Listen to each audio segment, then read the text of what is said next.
I would like to welcome each and every one of you to the webinar on the way forward on human-elephant conflict. First of all, I wish to welcome our three eminent resource persons, Dr. Sumit Lapita, Professor Devaka Veerakorn, and Mr. Ranjan Marasinghe to this webinar. Let me also welcome a few members of Wildlife Nature Protection Society who joined with us for this seminar. I would like to first give a very brief idea, since there are a few others from outside who are joining, about the Organization of Professional Associations. OPA, which is very well known as OPA. OPA has a membership of approximately 52 professional associations represented by 32 professions. And we do conduct seminars, webinars, discussions on current topics, and we submit our recommendations to the government on various subjects for their consideration. We also invite leading politicians under a program called Meet the Minister program to discuss with them on nationally important issues of this country. Today, our sector committee on land management, human settlement, environment, agriculture, land use planning, and national physical planning has organized this seminar focusing on one of the major issues we are facing in the country on human-elephant conflict. As you see from their mandate, they are looking at land management, environment, agriculture, and land use planning areas which are directly involved in trying to achieve a sustainable solution to the conflict. We would like to say that despite being the only beast in the wild that shares a cultural and religious bond with the man in Sri Lanka, with even the casket of the venerated tooth relic of Lord Buddha being carried by one of its kind in the annual Asala Perahara, which is around the corner, the human-elephant conflict rages on. Human-elephant conflict poses a major threat to elephants in Sri Lanka. Ensuring the survival of elephants in the wild is nationally important due to the elephant being considered a socio-cultural and religious icon and one of the most financially valuable species in terms of tourism. Hence, I see at this important webinar, having three very knowledgeable speakers who could, in their own way, suggest to the government how this issue could be minimized from the outcome of the discussions. I also wish that the open discussion would generate a few good ideas and thoughts of people who are joining this webinar. I would like to take this opportunity to wish this webinar a great success. Thank you very much. With that, I would like to give a very brief introduction of our chairman of the Land Management, Human Settlement, Environment, Agriculture, Land Use Planning, and National Physical Planning Sector Committee, none other than Mr. Sarath Jayatilaka, to be introduced because he's going to be taking over as a moderator of this session. Mr. Sarath Jayatilaka is a retired Deputy Surveyor General in Sri Lanka. And since his retirement, he has been working as a consultant on many foreign aid projects. He had also worked at the Wildlife Department for 3 years as a consultant for an ADB project on wildlife conservation. Without much to do, may I please invite Mr. Sarath Jayatilaka to take the reins and then introduce the other speakers and get on with the webinar. Thank you. Thank you very much, Dulita, our president, for the kind words that you said about me. Let me first say good evening to the ladies and gentlemen who are joined in this seminar. First of all, let me thank the three eminent resource persons who for their presence today. Our sector committee on land management, human settlement, environment, agriculture and land use planning and national physical plan did organize this seminar focusing on one of the major issues we face in the country on human-elephant conflict. Human-elephant conflict is not a recent development. It has been a major issue throughout the history of our country. Whenever or whenever or wherever humans and elephants coexisted, there was this issue. However, the recent years, the conflict has intensified in Sri Lanka, mainly due to the change of agriculture practices, land use patterns. As a result, the habitat loss, fragmentation, the elephants have been squeezed into a protected area. About over 100 elephants and about 60 people die annually in Sri Lanka due to the human-elephant conflict. Almost all these elephants are shot, poisoned, or wounded by farmers in defense or in retaliation for the damage of crops and property and life. We also invited Dr. Prithviraj Fernando, who was the chairman of the committee appointed by His Excellency the President to prepare the National Action Plan of Human-Elephant Conflict Mitigation in July 2020. Although he accepted our invitation, unfortunately he had to travel to Myanmar on an assignment on elephant management, since they changed the dates subsequently on his assignment. We hope to prepare a document on the outcome of this seminar to be presented to the government. I will not take much of time of this seminar to describe why we are holding this seminar, and allow our distinguished speakers to elaborate their views on the subject. Let me now invite Dr. Sumit Pilipitiya, who was also a member of the above Presidential Commission, which looked into the human-elephant conflict mitigation. Dr. Pilipitiya completed his entire university education in US, where he received his PhD on environment science from the university in New Jersey. Thereafter, he worked at the university for 2 years, after which he joined the World Bank. He was in the World Bank for 23 years and was a lead environmental specialist of the South Asian region. He led the environment management, biodiversity, and wildlife conservation projects in several South Asian countries like Bangladesh, Bhutan, and Nepal. More recently, he was the Director General of the Wildlife Conservation Department in Sri Lanka, in a position which he resigned in June 2016 on matter of principle. He is personally conducting research on elephant social behavior, focusing on elephant population in Menneria, Kaudulla, and Yala parks. In fact, I just heard from him that he is now in Menneria. Over to you, Dr. Pilipitiya now. Yeah, we'll be glad to hear you. Thank you very much. Let me try to share my screen. Can you let me know when you see it, please?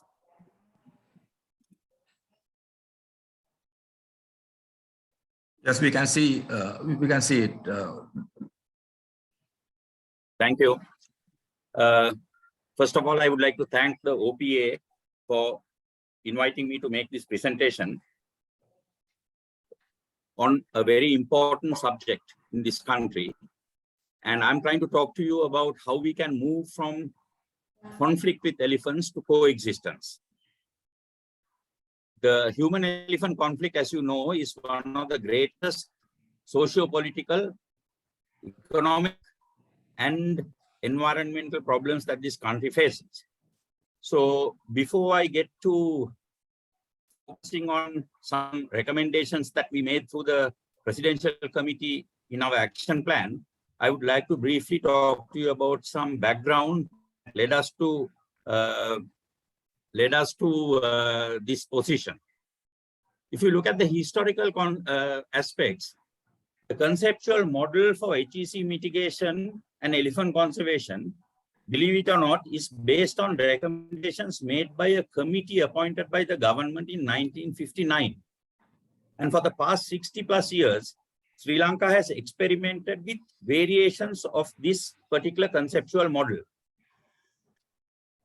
The conceptual model is actually trying to suggest that elephants be confined to wildlife protected areas, initially to temporary corridors, permanent corridors, and wildlife protected areas, and ultimately only to permanent corridors and wildlife protected areas. As you see in this figure, the green areas are the permanent corridors that was proposed and the wildlife protected areas, and the blue areas are the temporary corridors that were developed to drive elephants during development into these protected areas.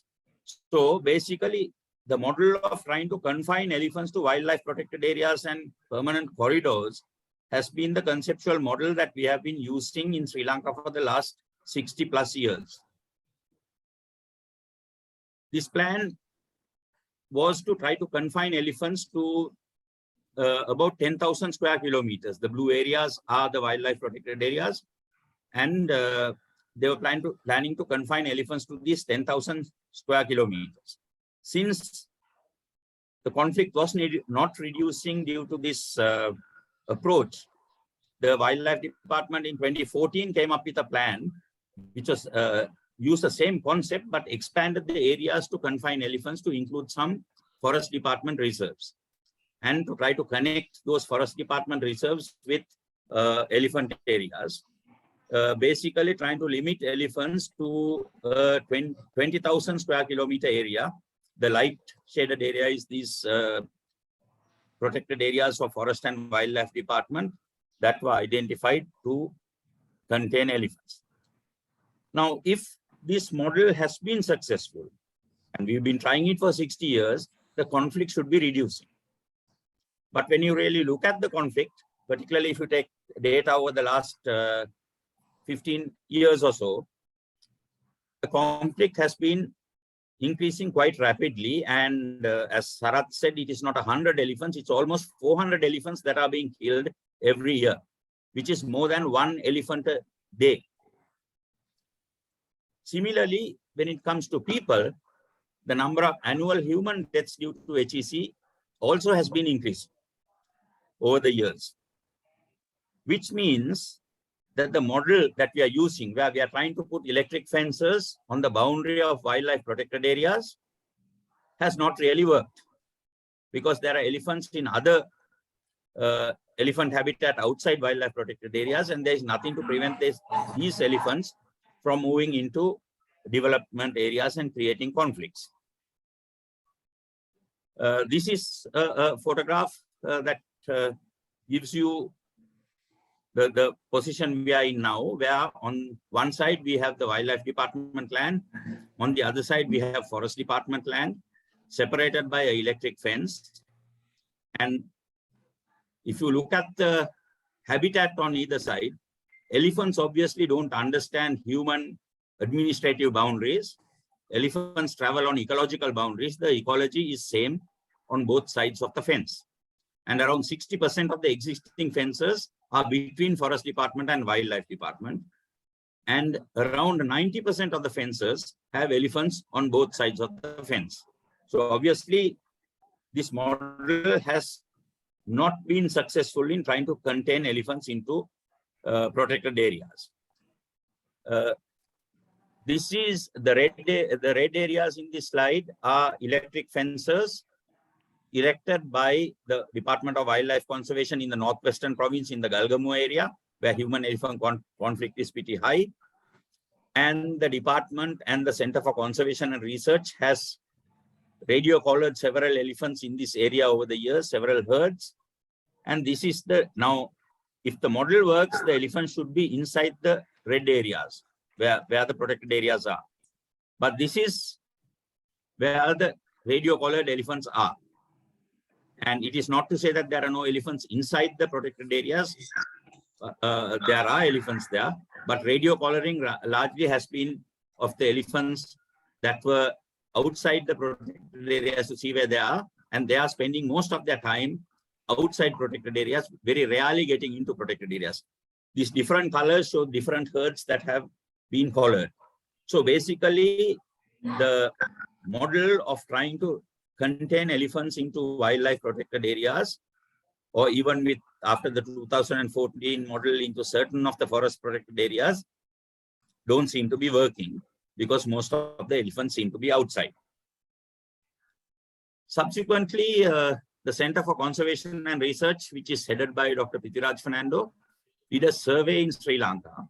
They divided the entire country into 25 square kilometer grids and did a survey for the presence, trying to figure out the presence and absence of elephants. Now, the red areas are developed areas. There are only human beings, so there are no elephants.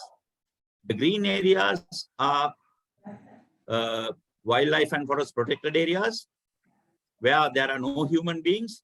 So there are elephants and there is no conflict. So in the red areas and the green areas, there is no HEC. But in the yellow areas, which is 62% of Sri Lanka's land, 40,625 square kilometers, the landscape is shared by humans and elephants alike. And this is where the conflict is. If you look at a map of the conflict, it covers the entire area of the dry zone and entire area where we have, in my previous slide, where it was in yellow, where humans and elephants are sharing the landscape. So obviously, this model doesn't seem to be working. The conceptual model of trying to restrict elephants to protected areas.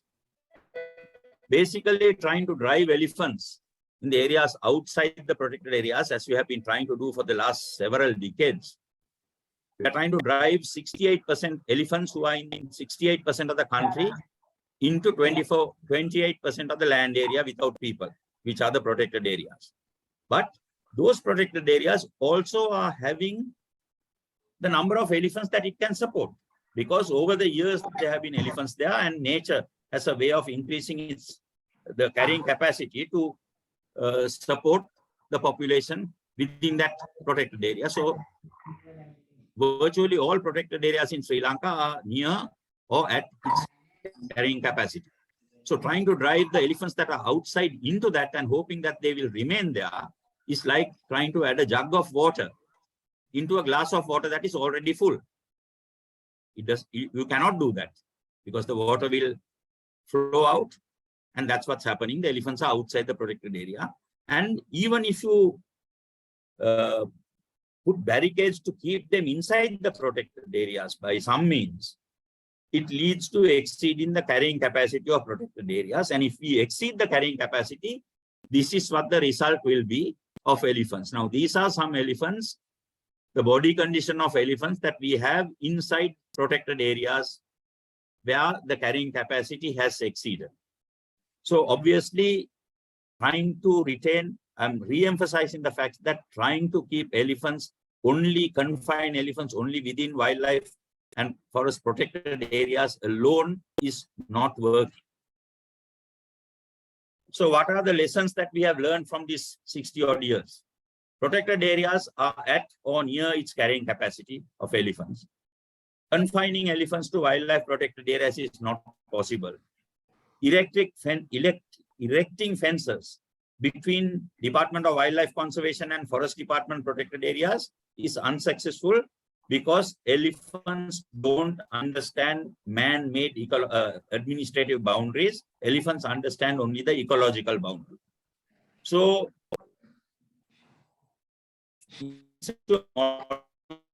for HEC mitigation in this country. So an opportunity for making this paradigm shift was provided to us in 2020 when the former president appointed a presidential committee for preparing a national action plan for HEC mitigation. The committee was appointed in August 2020. The committee chaired by Dr. Prithviraj Fernando. It comprised a few elephant experts. It had the Director General of Wildlife, Conservator General of Forests, it had the Mahavalley Authority represented, the Irrigation Department represented, the Agrarian Development Department represented, as well as several government agents of conflict areas. So it was a multi-stakeholder committee that was appointed. And we were really happy when this committee was appointed, because this is the very first time that a presidential committee was appointed to come up with a national action plan for HEC mitigation. So all of us who have been working in HEC mitigation for the last several decades were quite hopeful that with the presidential action plan, we will move towards trying to address this problem.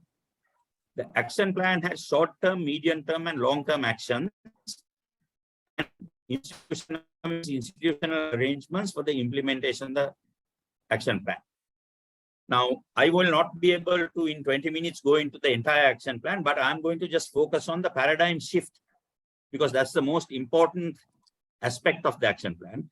The action plan has been shared with Sarab, and if any one of you want it, you could request him to email it to you. We understood that electric fences still are the best barrier for mitigating human-elephant conflict. But as long as the barrier is put in the right place, and the right place is not where people understand where the fence should be, or people think where the fence should be, it is where the elephants understand. That is the barrier we have to go to.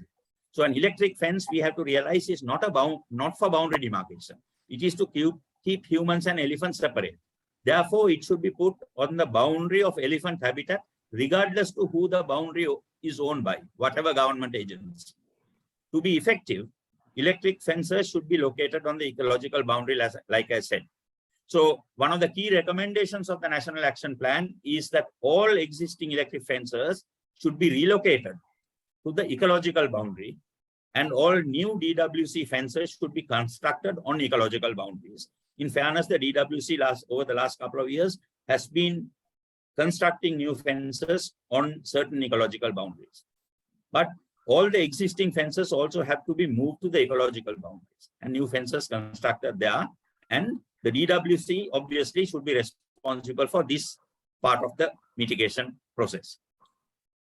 But since the DWC is going to be constructing fences where outside their protected areas, and since the fence is not a boundary demarcation, the public, politicians, and other government officials should support the department in doing this.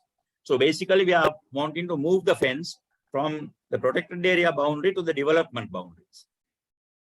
Then in areas of fragmented forests and high HEC, you need a second line of defense, in addition to the fences that the DWC is building. For that, we need to put fences to protect what needs protection. The protection is needed by people, housing, and crops. So in that case, should you fence the forest or should you fence the village and agriculture? These are what we call exclusive fences. We are trying to not exclude elephants from coming into those areas. So the Center for Conservation and Research piloted a program of community-based village and seasonal agricultural fences that I will briefly talk to you about. Basically, the concept is to surround the village with an electric fence. And it is not a large area that you surround. The peripheral houses should be able to see the fence from the boundary. You involve communities in making the decisions of the fence lines. The communities play a role in construction of the fence and erecting the fence. And the communities have the responsibility of maintaining the fences. The communities also, for this model to succeed, the communities should be asked to contribute a nominal amount of money towards the fence, because when they contribute a little bit of money, they feel that they own the model. And this has been much more successful. Then the community is involved in erecting the fence, and the fences are maintained by the community. Currently, CCR has about 60 village fences like this in the northwestern, north central, and eastern provinces. Also, several donor-funded projects from the World Bank and ADB also is trying to follow suit by supporting electric fences around villages. Then, raiding of paddy fields by elephants is a major issue. So, in order to prevent that, Protection of paddy fields with community-based seasonal electric fences have also been very effective. Basically, what you do, once again, it is the community involvement. You put the fence around the paddy tract, not each individual paddy field, but the the paddy tract. And the community gets involved in erecting it. I called it a seasonal fence because paddy fields are not done year round. It is done only seasonally. So once the crop is in place, elephants want to come and eat the crop residue, they break and get used to being fences. So you avoid that. So again, the farm organization gets involved in erecting the fence. This is a photograph of the energizer. And at the end of the season, once they have harvested the farm organizations, they remove the fence and take it back, store it and bring it back and erect it the next cultivation season. There are about 40 paddy field fences right now operating, and these have been operating for about 10 to 15 years now, very, very successfully. And it is really sad to say that 13 African countries have come and seen this model through the World Bank trip that I arranged. Several Asian countries, Asian elephant range states have come to see this model through Dr. Prithviraj Fernando's intervention. We are unable to come and see these models to try to replicate. Now we have to look at institutionalizing of these fences. Now these community-based electric fences are erected to protect communities and crops. So who should be working with communities to do this? Should it be DWC? See, the mandate of the Department of Wildlife Conservation is wildlife conservation. That is why we propose that the fences that are located on the ecological boundary to keep elephants in, those are what we call enclosure fences, to enclose the elephants in, should be the responsibility of the Department of Wildlife Conservation. But trying to work with communities to build fences around villages and paddy fields should be done by agencies that are responsible for communities and crops, not the Wildlife Conservation Department, because the Wildlife Department doesn't even have the manpower to do that. They are having enough problems with, so they are already short-staffed, as I'm sure Mr. Marasinha will mention in his presentation or during the discussion, to do wildlife conservation. So trying to give this responsibility to the Wildlife Department should not happen, because this responsibility should be given to people who create the problem. The problem is created by badly planned development. Problem is created by illegal encroachments. So agencies that are responsible for dealing with people and development should be also playing a role in mitigation of the human-elephant conflict. So what we have proposed is facilitation and monitoring of community-based village fences should be done through the respective divisional secretariats, because the Grama Sevaka is a feature in a village. The village community relates to the divisional secretary and the Grama Sevaka system. So working with the communities do the work, the communities do the maintenance. It's only the facilitation and monitoring that should be done by the divisional secretariats. And there seems to be some interest. We are right now working with various divisional secretariats and GAs trying to get this done. In the northwestern and north central provinces, Kurunegala and Anuradhapura district, there is agreement, and this is slowly happening that way. But facilitation and monitoring of seasonal agricultural fences should be done by the agency working with those departments, which is the Agrarian Development Department, who works with the farm organizations. And we have achieved a lot of success with the Agrarian Development Department, because this month,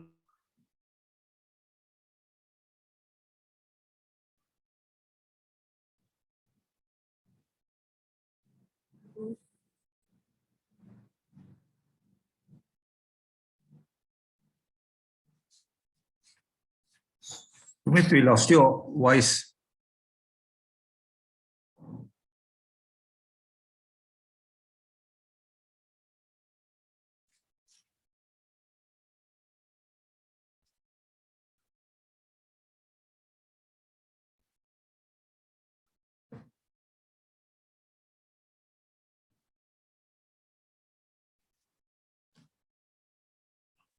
Dulanti,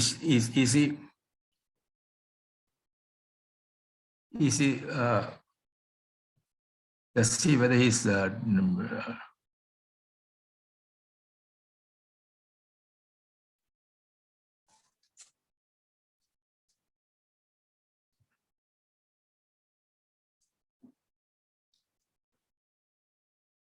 Did we lose him?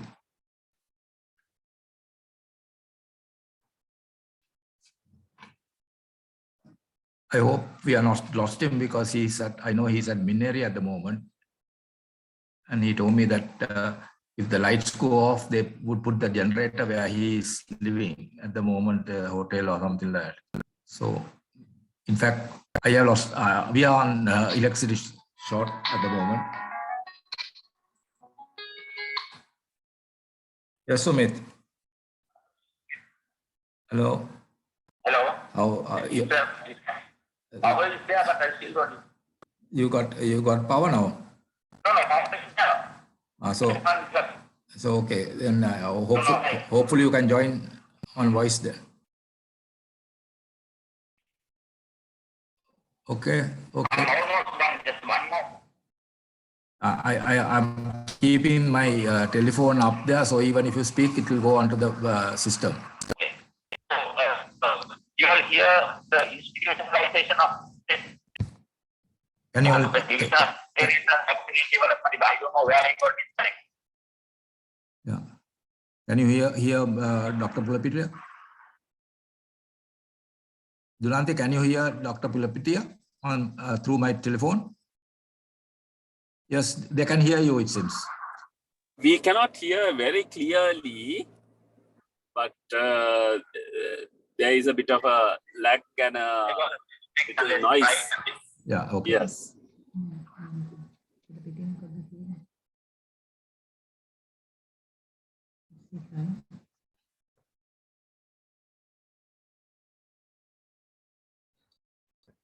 Sarath, if you want to, I have his presentation. I can share the slide on the PowerPoint.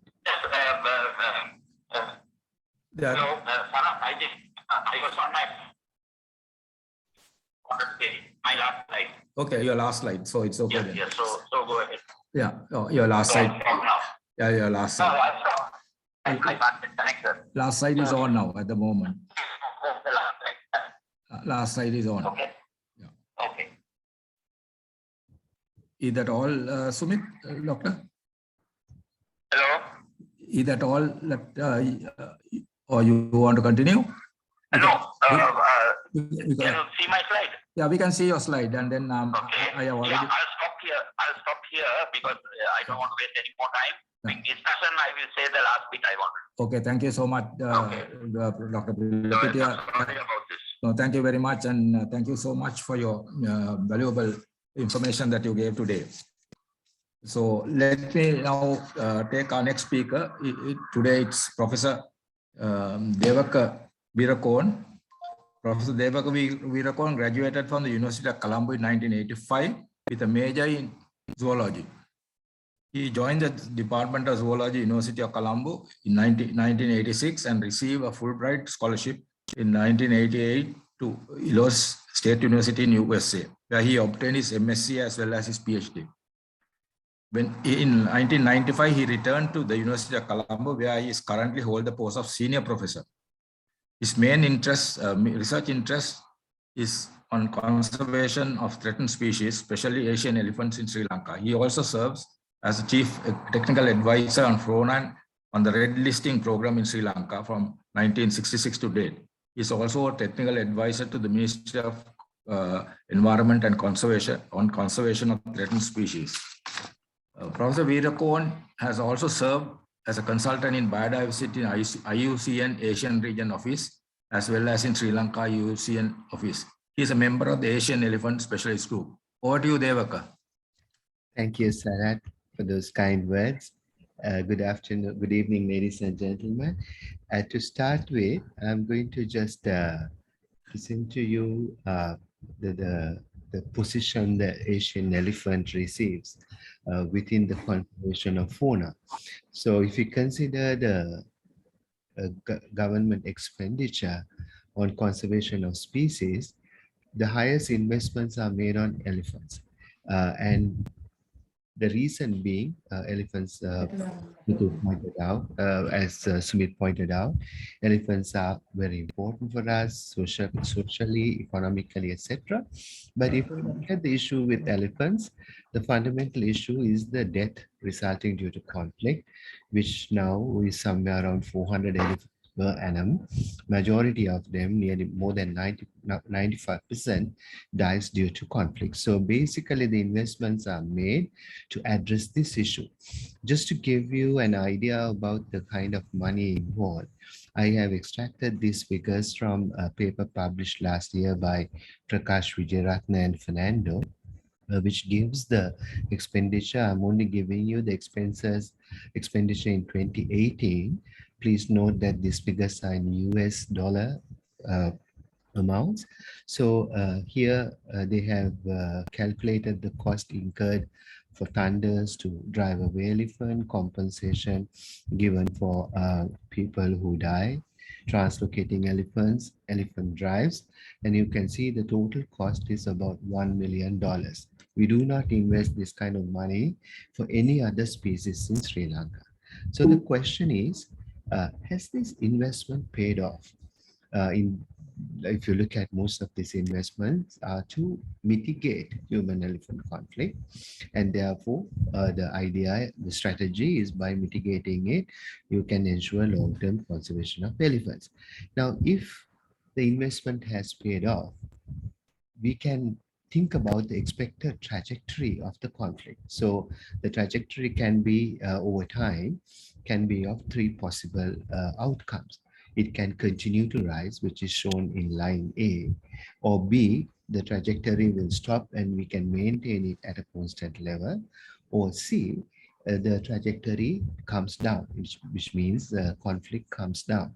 Now let me show you, present to you again two of the graphs that were presented by my good friend Dr. Pilipitia, which shows on one side the elephant deaths and on the other side the human deaths. This is only two aspects of the conflict.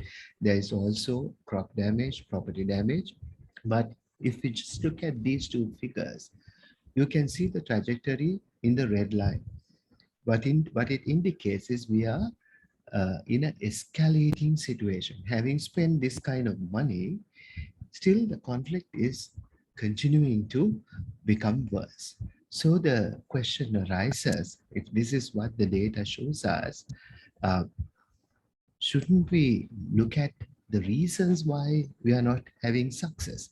So basically, I thought that I will focus on this aspect. Why is it that our management is not paying off? Why are we failing to manage this conflict? So I think within the short period of time, I will not be able to touch upon all the reasons, but I have selected 5 major reasons, which gives us some light on why we are failing to achieve our goal, that is mitigating human-elephant conflict and ensuring long-term conservation of elephants. Now, as you all know, elephants are the largest terrestrial animal in Asia. They can weigh up to 5,000 tons, can grow up to 3 meters, and it is one of the main organisms causing human-wildlife conflict in all 13 range states where it is naturally found today. And Sri Lanka happened to have the second highest density of elephants in the 13 range countries. Now, if you look at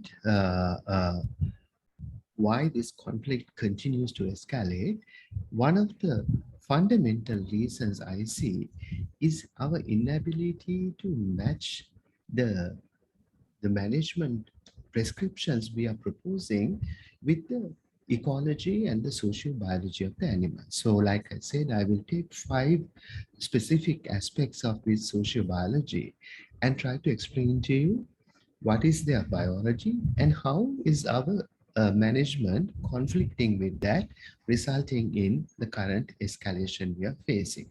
So the first thing I'm going to look at is the feeding behavior of elephants. Now, elephants are herbivores. Herbivores can be broadly categorized into 2 types: ruminants like cattle, and which are referred to as foregut fermenters, because herbivores eat plant matter. Plants contain a molecule called cellulose, which is the predominant molecule in the plant matter, and mammals cannot digest it.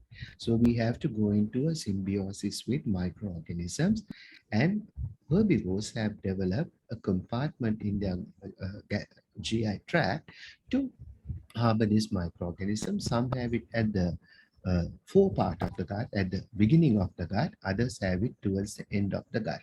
So we have foregut fermenters and the hindgut fermenters. Elephants happen to fall into the category hindgut fermenters. Their digestion is not very efficient. If you have seen a cow fat and an elephant dung fat, you would see that the cow dung is very powdery, very well digested, whereas elephant dung contains a lot of vegetable matter which are undigested. So their digestion is weak. So they have to compensate for this by eating a lot of plant matter. So roughly a well-grown adult elephant consumes up to 150 kilograms of plant matter per day.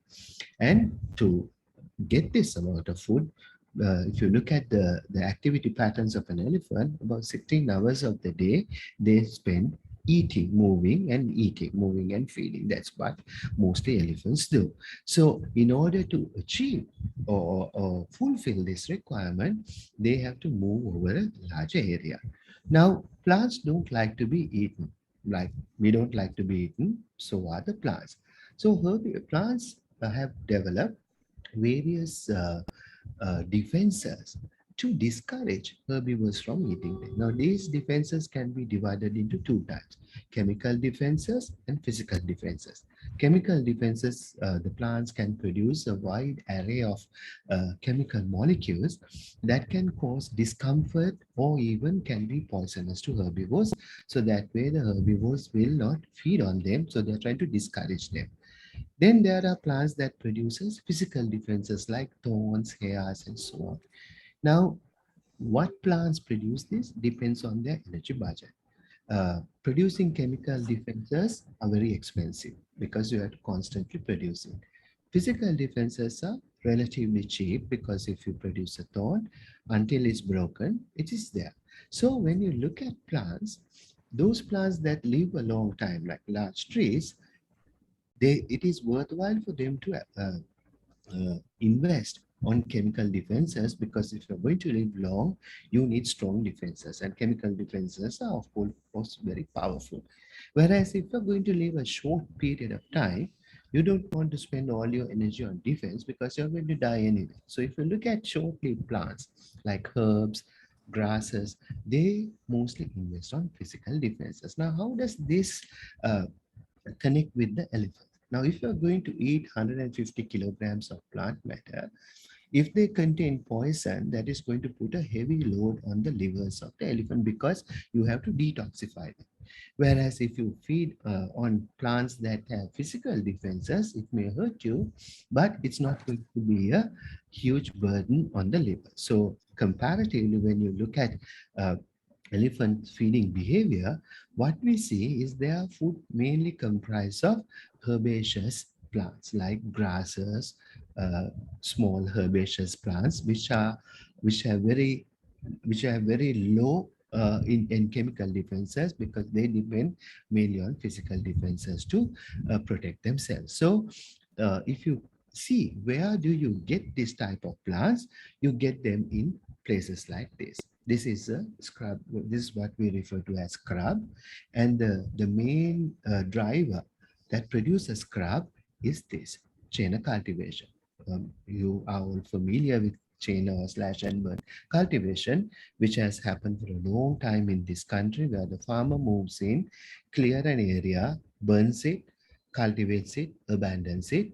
So the scrub begins to grow, and after a few years he returns. So he continues to drive this slash and burn cycle, and the outcome is you create a mosaic of landscape where you have these different types of scrub systems spread over the landscape. Now, this provides ideal habitat for elephants, And if you look at the carrying capacity of a habitat like this for elephant, roughly about 33 hectares of this habitat can support one elephant. This is what the research shows. Now, we have set aside fairly large area of Sri Lanka. All these green areas you see in the map are areas that we have set aside for elephant conservation. These are all large national parks, protected areas, national parks, sanctuaries, etc.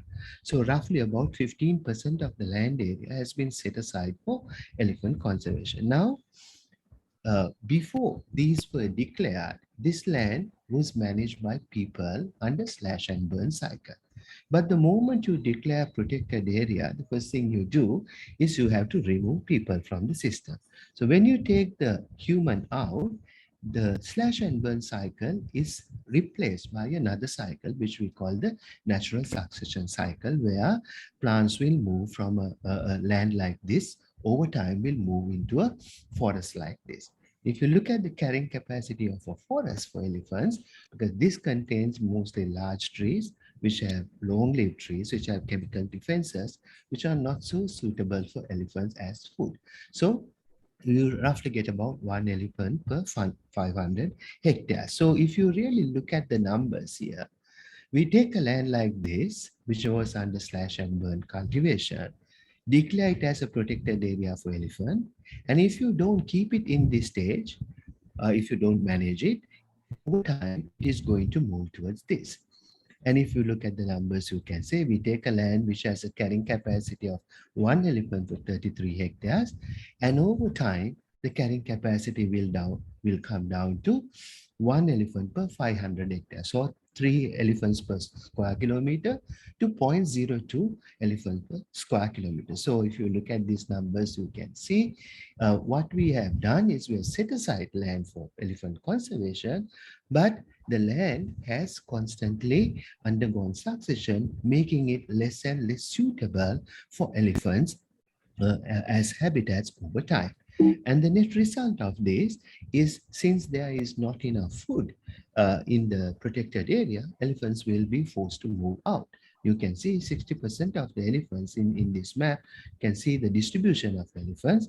Most of them are outside the protected areas, because outside the protected areas, the chain of cultivation goes on. There is more food compared to protected area. And therefore, the protected areas we have set aside have failed to accommodate the number of elephants that we expect them to have. And this is why this concept called managed elephant range, now this is part of the what I think Sumit, Dr. Pilapitiya didn't have time to talk about it, but this was one of the things that have been proposed for elephant conservation, that is to set aside areas that can be managed. Managed means you are going to be a human management.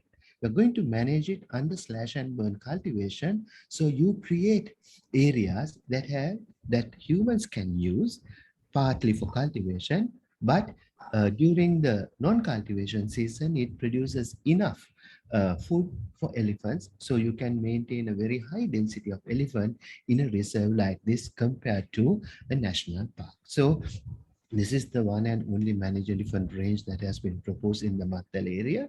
And this is the current status of it. The red line shows the boundary. This is the Mattal airport. Then all kinds of other developments have come up. So even though the area has been identified and has been asked to set aside for elephant conservation, there's a lot of development going inside. And we have failed to fully get this system operationalized. And once again, if you set aside this area for as a managed elephant range, and if you do not manage it with the prescription that is slash and burn, these two will undergo the same fate that the national parks have undergone. In other words, they will undergo natural succession, and eventually the carrying capacity for elephants will go down. So that is one of the things that I think we'll have to understand. If you're going to manage this animal, you have to understand its food needs and where can it get food needs, and you have to provide areas which can provide the needs of the animal. The second thing is the ranging behavior. Elephants, because they need large quantities of food, in order to obtain this, they need to travel quite a large distance. So the size of the home range, now if you look at any animal, these are the fundamental needs: food, water, and breeding sites. And the area that an animal will use will be defined by how these resources are distributed in time and space. What you can see here is a number of elephant home ranges that have come up through the CCR studies on collared elephants. And you can see the home ranges, the different colors show home ranges of different animals. You can see their sizes vary. Again, the size depends on availability of the resource. The size of a home range depends on the size of an animal. Larger the animal, they will need larger ranges to meet their requirements. Also habitat quality. If the needs can be provided in a smaller area, then the range will be less. Now, if you take Pinnawala orphanage, the needs are provided in 50 hectares and we are maintaining 80 elephants. So if we can provide the needs in a smaller area, then the home range will become smaller. But Pinnawala is a highly managed system. In natural systems, habitats like this can provide the resources in a small area, but if the habitat is like this, the elephant will need a larger area. And also in developed areas, the habitats will be scattered, so their range will be scattered into patches. And when they move through these patches, it creates conflict because they have to cross human use areas and they will come into contact with crops, property, and humans, which leads to these kinds of the conflict that we are talking about. And also in the elephants, they show a special characteristic called mast or mother kipeno. During that time, you find that the male elephant tend to increase their range significantly compared to the non-mast range. So these are some of the biologies that we have to understand in order to come up with solutions for the animals. So one of the things we can understand from their ranging behavior is if you can provide their requirement within a smaller area that is managing their habitat, as was proposed in the managed elephant range, you can keep a large number of elephants in a small area. The reverse, that is, if you don't provide the habitat, if they become forest over time, then you can only maintain less number of elephants. So the second thing is if the home range comprise of fragmented pieces, then they will have to cross human use areas. And if you facilitate this free movement, you can reduce the conflict. For instance, what I'm showing you here is the ranging behavior of number of herds in the Gargamo area. Each color indicate a different herd. You can see this is a tag, and you can see that the elephants are using this area and this area, and they are all crossing over using this particular corridor. And this area happens to have a lot of paddy fields. So if we can set aside this area as an elephant corridor, they can move between these two patches without damaging the paddy fields. But this requires acquiring the paddy fields from the farmers, paying them compensation, and setting this aside simply as an elephant corridor so the elephants can move without coming into conflict with animals. This is why science is very important, because the studies show this kind of behavioral patterns which can be used to design the management. However, this corridor is yet to be established. It has been proposed, but so far it has not come into operation. Now, the other thing is, Sumit talked about this slightly, but again, I will reiterate, because this again indicates our failure to understand ranging. Now, this is the Udawalawe area. This is the Udawalawe Right Bank Development Area. So when the Udawalawe Right Bank Development came, one of the conditions that were imposed on the government is that elephants have to be removed from the development area. What we did is the elephants were to be removed from here. The managed elephant range is here. So if we have declared the managed elephant range and pushed them here, we could have managed the elephants and would have had development. Instead, what happened was all these elephants in this entire area was driven to Dunugambera, expecting that all these elephants can be accommodated here.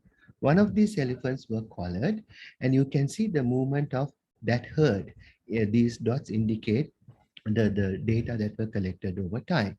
Now, the expectation was you drive them into this park, you have this entire area they could have used, but see the area they're using. This is the Runugambera boundary. This is yellow line indicates the electric fence. You can see they're all moving up and down near the electric fence, not moving into this area, and they're trying to get back to their home range. Now, the issue is when you put a large number of animals in a small area, and these animals have huge food requirements, as I've indicated to you earlier, they will starve. And this would be the inevitable result of such a management practice. Most of the animals that were driven to Lunugambera ended up like this and eventually ended up dead. So once again, our failure to understand their ranging behavior and food requirements has resulted in a management that has neither benefited them nor the amount of money we have expended on that. The third thing is their social behavior. Elephants, the females live in herds, the males live alone.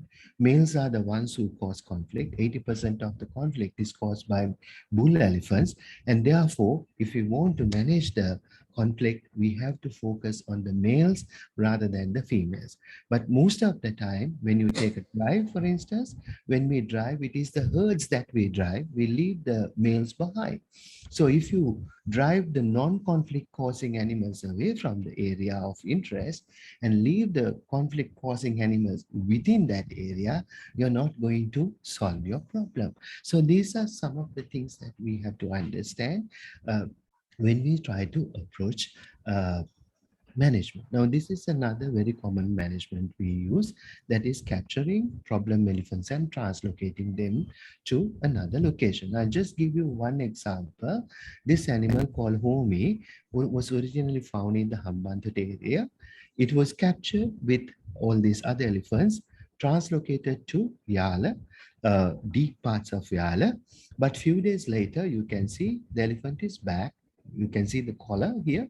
So that helps us to track what happens to this elephant. So Homi was translocated to Yala, comes back to the original dump. Then it was captured and translocated to Udawala. Again, few days later, Homi comes back to the dump. Thirdly, it was captured and translocated to Waskomu, where Homi could not find his way back, but it caused a lot of conflict, damaged houses, probably killed a person, and eventually Homi fell into a well and died. So we've spent so much money capturing and translocating this animal, but the outcome was we have only transferred the problem from one location to another, and maybe we may have ended up exacerbating the problem by putting the animal in a foreign area where it will become violent. Now, earlier it was only feeding on the dumpster. It was not causing conflict, but now we've taken that animal and converted into a conflict causing animal. And finally, the learning behavior. We all, during our life, what we do is we respond to stimuli. At any given moment, we receive a lot of information about external environment and about our internal environment, but we choose to which stimuli we are going to respond. We ignore some stimuli, we respond to some. So when you respond to a repeated stimuli, you will also learn how to respond. This is what is called learning behavior. Now, there are two aspects of learning that we have to understand with respect to elephants. One is called habituation. This is like if you see a dog in the street, if you drive towards it, sometimes it won't get up.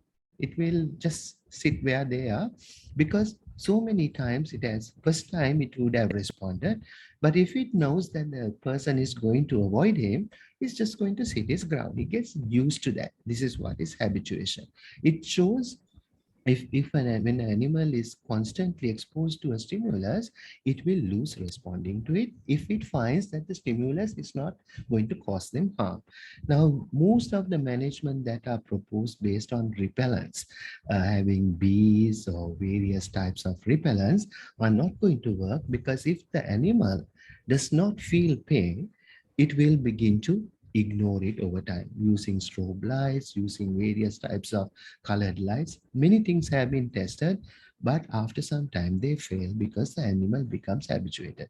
The other thing is condition. If animal, we can get an animal to show a specific response either by reward or punishment. Now, if you take an electric fence, every time the animal comes into contact with the fence, it receives a punishment because it receives pain and therefore it will learn to avoid it.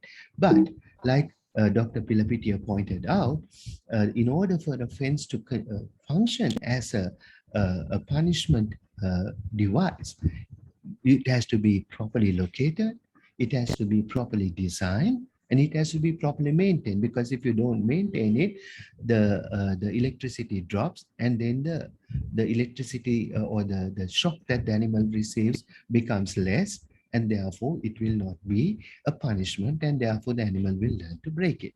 And like Dr. Pilapiti indicated, we can have two types of fences. One type of fence around protected area to keep the animals inside the protected area, but there, as I indicated earlier, about 60% of the animals are outside the protected areas, dealing with in-human use areas, where we have two very well proven strategies. One is permanent fences around permanent dwellings and permanent cultivations like long-term crops, and seasonal fences around short-term crops like paddy, because this allows the farmer to use the land for paddy cultivation, and by removing the fence, it allows elephants to use it during the fallow period, as well as elephants can use these paddy fields to move between the habitat patches. So basically, in conclusion, what we see is most of the management approaches are not based in good science or are not aligned with what the science tells us. And because of that, these management practices have failed to pay off. Now, elephant management plans, Dr. Pilipiti presented the most latest one, but there have been several other plans before that. All of these plans were developed by elephant ecologists who have spent decades studying elephants, and they have based their proposals and recommendations on these scientific principles and additional principles which I did not touch upon today. So how do we scientifically manage our elephant? Yet, what we see is we continue to pursue strategies that are proven to be unsuccessful simply because the management is not based on good science. I will end up by quoting this simple quote, which says, repeating the same thing over and over again and expecting a different result amounts to insanity. So with that, I leave you. Basically, what I would like to say is it is a manageable problem. However, we cannot manage it if we don't bring the science. And in Sri Lanka, we have done some of the best research on Asian elephants among the 13 range countries. We have a lot of information, and these plans are based on such scientific information. And what we really have to do is get these plans to be implemented. That is where we are failing. And I think that I would like to repeat the same message that my friend Dr. Pilapitia gave. Having a plan is only the beginning of the end. The real work starts when you implement it. And that is where I see we are failing. Thank you so much, Professor Devaka. And thank you for giving me this opportunity, and OPA. Thank you so much for your research-oriented paper that you at least just presented to us. Next, our last speaker today is Mr. Ranjan Marasinghe. He is presently the Director of Operations at the Wildlife Department. I will take a personal note in introducing him. I have had many dealings with Mr. Marasinghe while I was as a consultant in the ADB project on wildlife conservation, and I found him as an innovative, result-oriented scientific officer who demonstrated success by introducing innovative technologies at the Wildlife Department. This I say with my own experience at the Wildlife Department. I saw Mr. Marasinghe as a very innovative officer who wanted new technologies introduced to the Wildlife Department. He has a master's degree in public administration at the Postgraduate Institute of Management, Master of Science in Forestry and Environmental Management at the University of Sri Jayawardenepura, Master of Business Administration, MBA from the University of Peradeniya, and he also has a bachelor's degree of LLB degree from the Open University. He was awarded Vishwa Purna Seva Prasada Award in 2017, award presented by the President for the excellent contribution made towards sustainable development beyond the duties and responsibilities. He has large number of research papers published to his credit, and he is the national focal point on South Asian Wildlife Forest Investment Network. Over to you, Mr. Marasinga.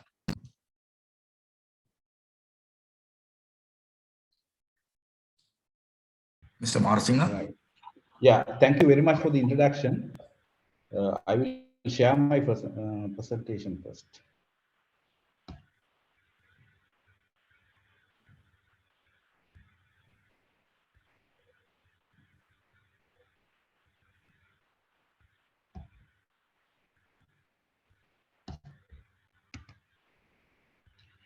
Can you see my presentation? It's a blank white screen. Yes, yes. You can. Okay. Okay. Thank you very much for the introduction, and I have to thank the OPA for providing me this opportunity, because it is a great privilege and honor for personally to me and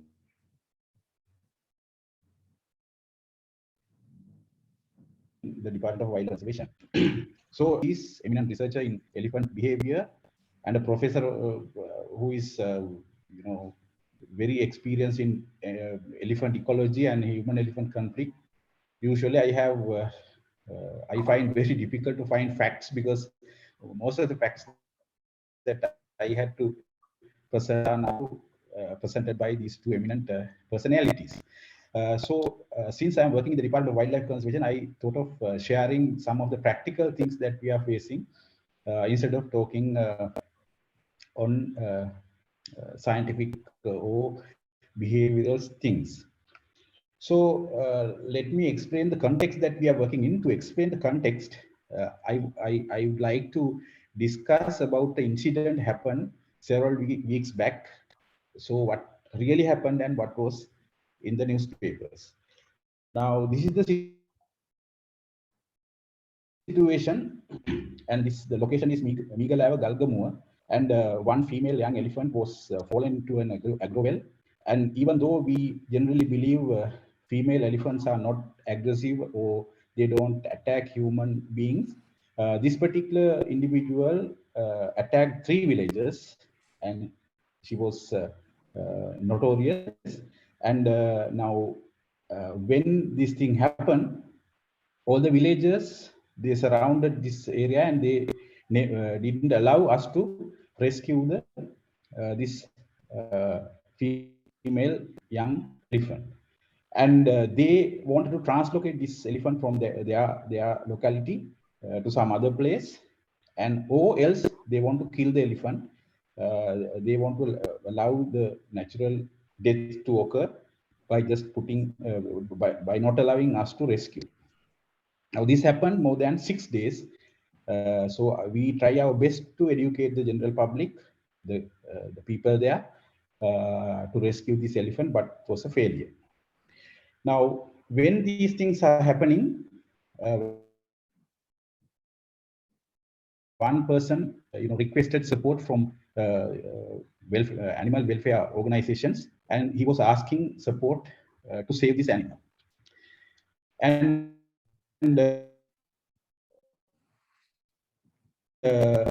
was putting this post everywhere.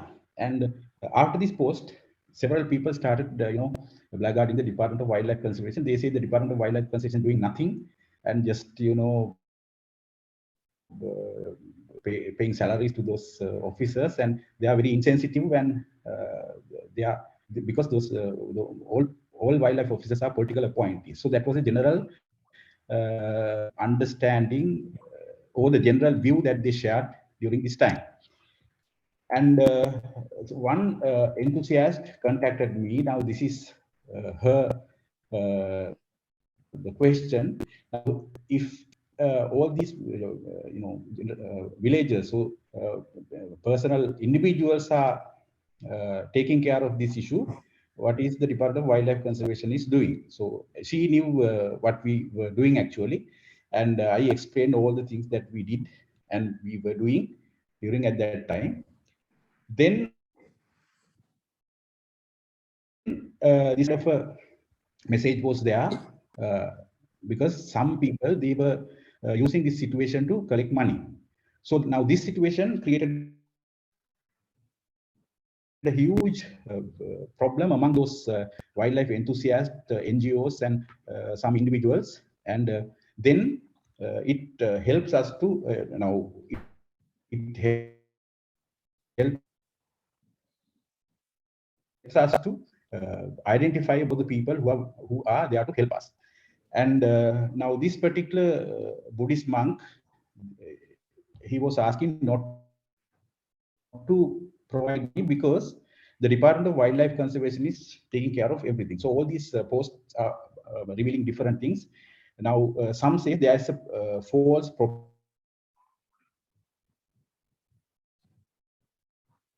propaganda to publicize the protecting wild elephants, and we are working according to the will of the general public in this area, and there are some people who were willing to help us because during that time there was no diesel was short. So to carry out this operation, we need 120 liters of diesel. There were people who were willing to collect that amount and provide us, but generally people were fighting with each other regarding this money issue. Then all of a sudden, one person explained the real thing, what is happening there, how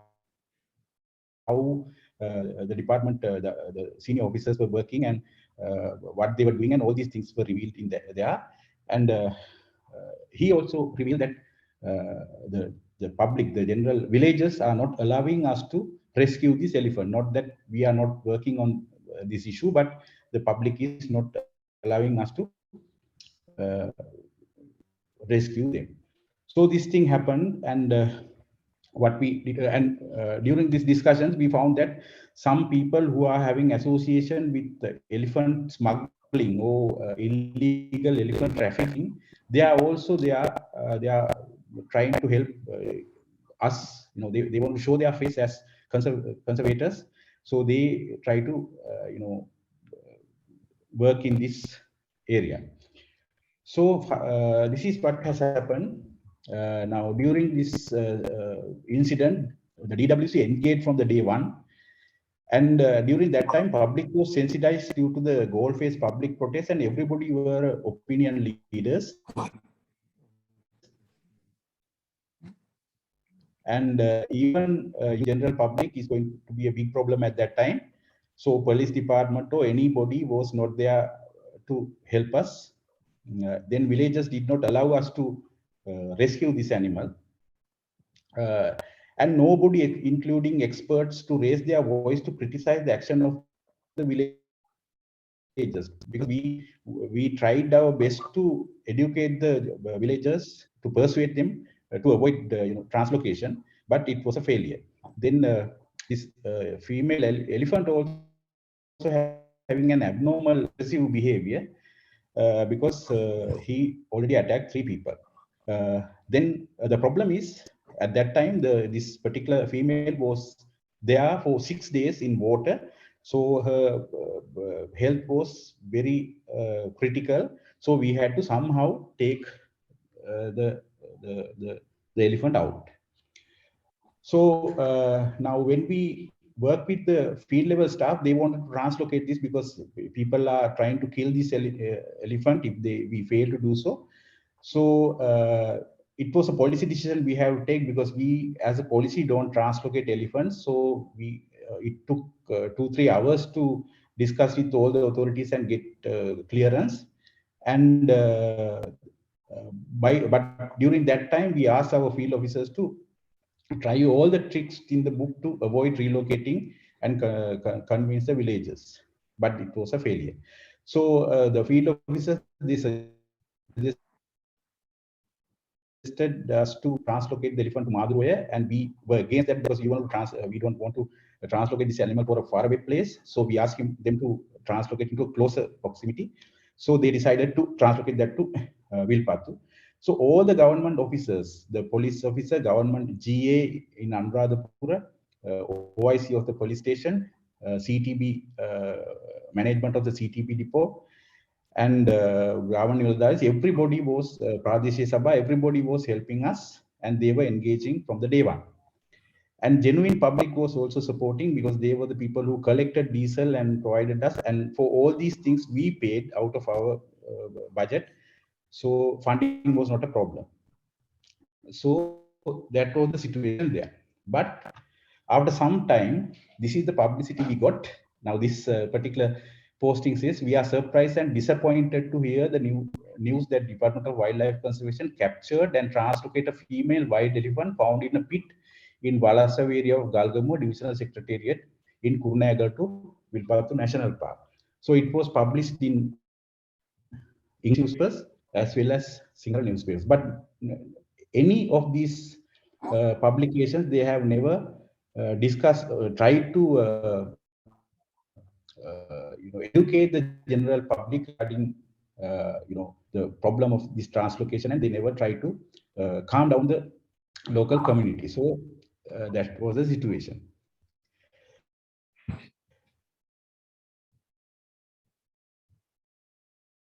So what we have noted, stage opinions in elephant-human conflict mitigation activities for various reasons.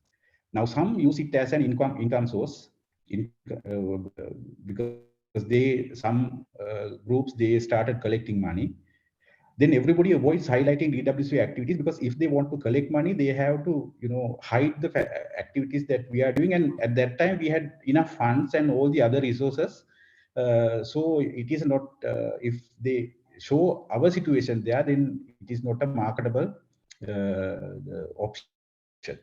Then someone knowingly publicize wrong information. Then people engage in those activities due to various motives. Some were, having affiliation with those illegal elephant traders.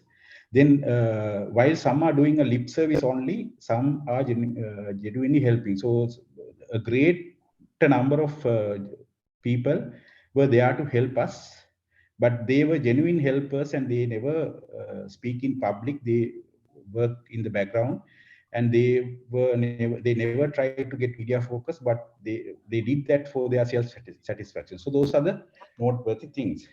Now the reason for experiencing this kind of a thing can range from collecting several thousand of rupees to several thousand of US dollars, because the funding is freely available there. So only thing, they have to show that there's a failure in operation. So that was the experience we had during that time. Now I would like to highlight some of the facts regarding HEC, and those facts were discussed by Professor Devaka and Dr. Sumit Pilapiti both. Now, this is one of the recent publications. They say that globally, Sri Lanka had the highest annual elephant deaths and second highest human deaths due to human-elephant conflict. So this is the time series data on elephant deaths. So it is increasing. And this equation says it is having a positive correlation, and the goodness of it is less than 50%. But still it says it is inclining trend. But now this is the missing data. 2020 we had 328 elephants died. 2021 375 elephants died, and so far in 2020 we lost 85 elephants. Now, if you analyze what are the contributing factors to the human-elephant conflict, one is the number of elephants. So higher the number of elephants, higher the human-elephant conflict incidence, and the number of human population. So if you have dense population, then HEC is increasing. Then mobility of elephant, if the elephant encounters are high. Then mobility of human. If human are moving 24/7 everywhere, then there is a high chance of encounters. Then area of the land available for human and elephants. So if it is limited, so everybody has to roam in the same area. Human tolerance by elephants and elephant tolerance by human. Then threat to human interest by elephants and threat to elephant interest by human. Those are the practical things contribute to human-elephant conflict. So you can map these practical things with the theories that Professor Devaka was explaining. So this is the layman's language, how to explain those practical scientific things in practical world. Now, some facts regarding the human and elephant conflict. Now, those are the Asian elephant range countries. Bangladesh, you have 260 elephants. India is having highest elephants, 300,000, and we have the highest, second highest population. Now, if you compare that with the land availability in those countries and calculate the elephant density, we are having the highest elephant density in the world. So in that particular research article or anywhere, this fact is not that highlighted, but scientists know this is the situation here. Now, Sri Lanka is having the highest number of elephants. It is 2-digit, it is 0.08 elephants per square meter. Now here, we don't avoid the urban areas. We just calculate using the total land area, which is an underestimation. And the other thing is, now this is regarding the land area is reflecting the habitat availability for elephants, and road density in a country is it can be used as a proxy to see how this land is fragmented to represent the economic activities in that locality. So if you compare these countries, Sri Lanka is having the second highest road density in the among the range status. Highest is Bangladesh. If you take China, it is 55 kilometers per 100 square kilometer. In India, it is 1.8. So if you work out some mathematics here and see if we maintain Bangladesh situation in Sri Lanka can only have 119 elephants. If we maintain Bhutan situation, we can have 877. If we maintain Indian situation, we can have 599. But we are having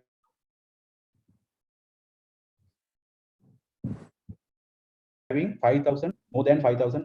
Cloven study, we have 5,000 elephants. So this is the situation that we are facing.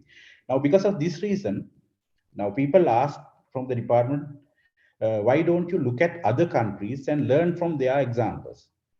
Now, this is the situation. Now, other countries don't have this kind of an acute human-elephant conflict. And now, most of the elephant experts in Sri Lanka are capable of advising any of these range states, because our elephant experts or our scientists know human-elephant conflict. They are experiencing the worst human-elephant conflict in this region. So we can advise other countries rather than learning from them. So this is the situation that we are facing. And now, left side, you can see this road density. Singapore is the highest in this region. Japan, we are the 5th. Then I think the map was presented by Dr. Sumit. Now, this is the human-elephant conflict map. Out of 9 provinces, 8 provinces, we are having human-elephant conflict. And it covers 19 districts. And it's 134 divisional secretariat divisions. So this is how it is distributed. And the wildlife management is, as any management, is an art and a science. So we use various parts of science in wildlife management. Evolution is one such area of science. So according to evolution, there are 5 things we can experience. One is adaptation or co-evolution, cooperation, speciation, or extinction. So extinction is one of the 5 outcomes we can observed from evolution. So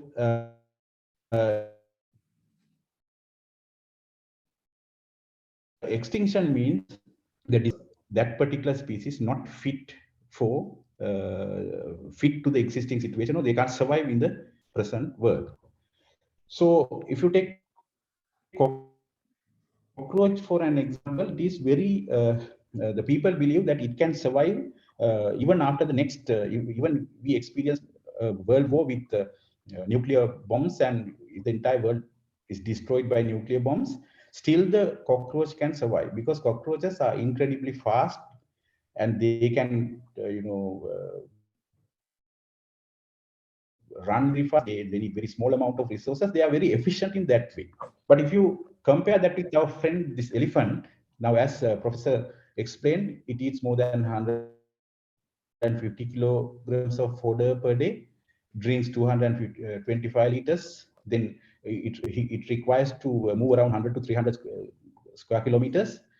And its food digestion efficiency, as he said, is less than 50%. It is 47 or something. So that means whatever he eats, less than 50% is absorbed. And so it is not very, these factors are not very supportive for a species to survive in this theory of evolution. So elephant conservation is what we are doing. We are fighting against the nature. So it is, according to the evolution, we have to lose this particular species from our ecosystem. But when we try to conserve them, we have to fight against the nature. So if we move into the history, now this is the 1951 Chief Wildlife Warden's report. And according to him, during that time, in 1951, he says there are, according to the estimates, there are 2,000 to 3,000 elephants, but he believes the actual number is less than 1,000. And so he explains a lot of facts about that era. The second right side, you have the last paragraph of that particular report. Now it says, now he proposed the people who, as groups, if they protect their chenas, then it is very effective. So you don't need to worry about elephant damages because as groups, if they start protection, it's effective. And he further says electric torches, the flashlights, can be used, but there are elephants who are attacking those flashlights. And he suggests that we have to try the Akasa Vedi, means this elephant crackers that signal type. That means it's like a it emits light, and you can send it as like a rocket launcher. So that kind of elephant crackers. And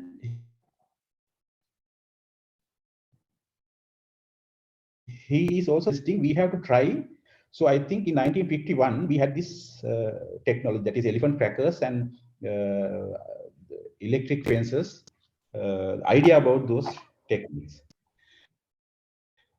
And these are the facts in a summary. Elephant population is less than 1,000 at that time. People were hunting, according to the license given, there were 54 elephants killed during that year protection. And during that time, elephant population was controlled by killing marauding elephants, hunt elephants for crop protection, and taming and domestication. Those were the three reasons for reducing the population. So according to him, average annual elephant deaths is 150 to 170. So compared to today's figure, it is so that then population growth is 6 to 70 individuals per year, according to his calculation. So according to him, now annually we are losing 150 to 70, but the population recruitment is 60 to 70. So it is a declining population. So his idea was that elephant population is going to be extinct within next several years.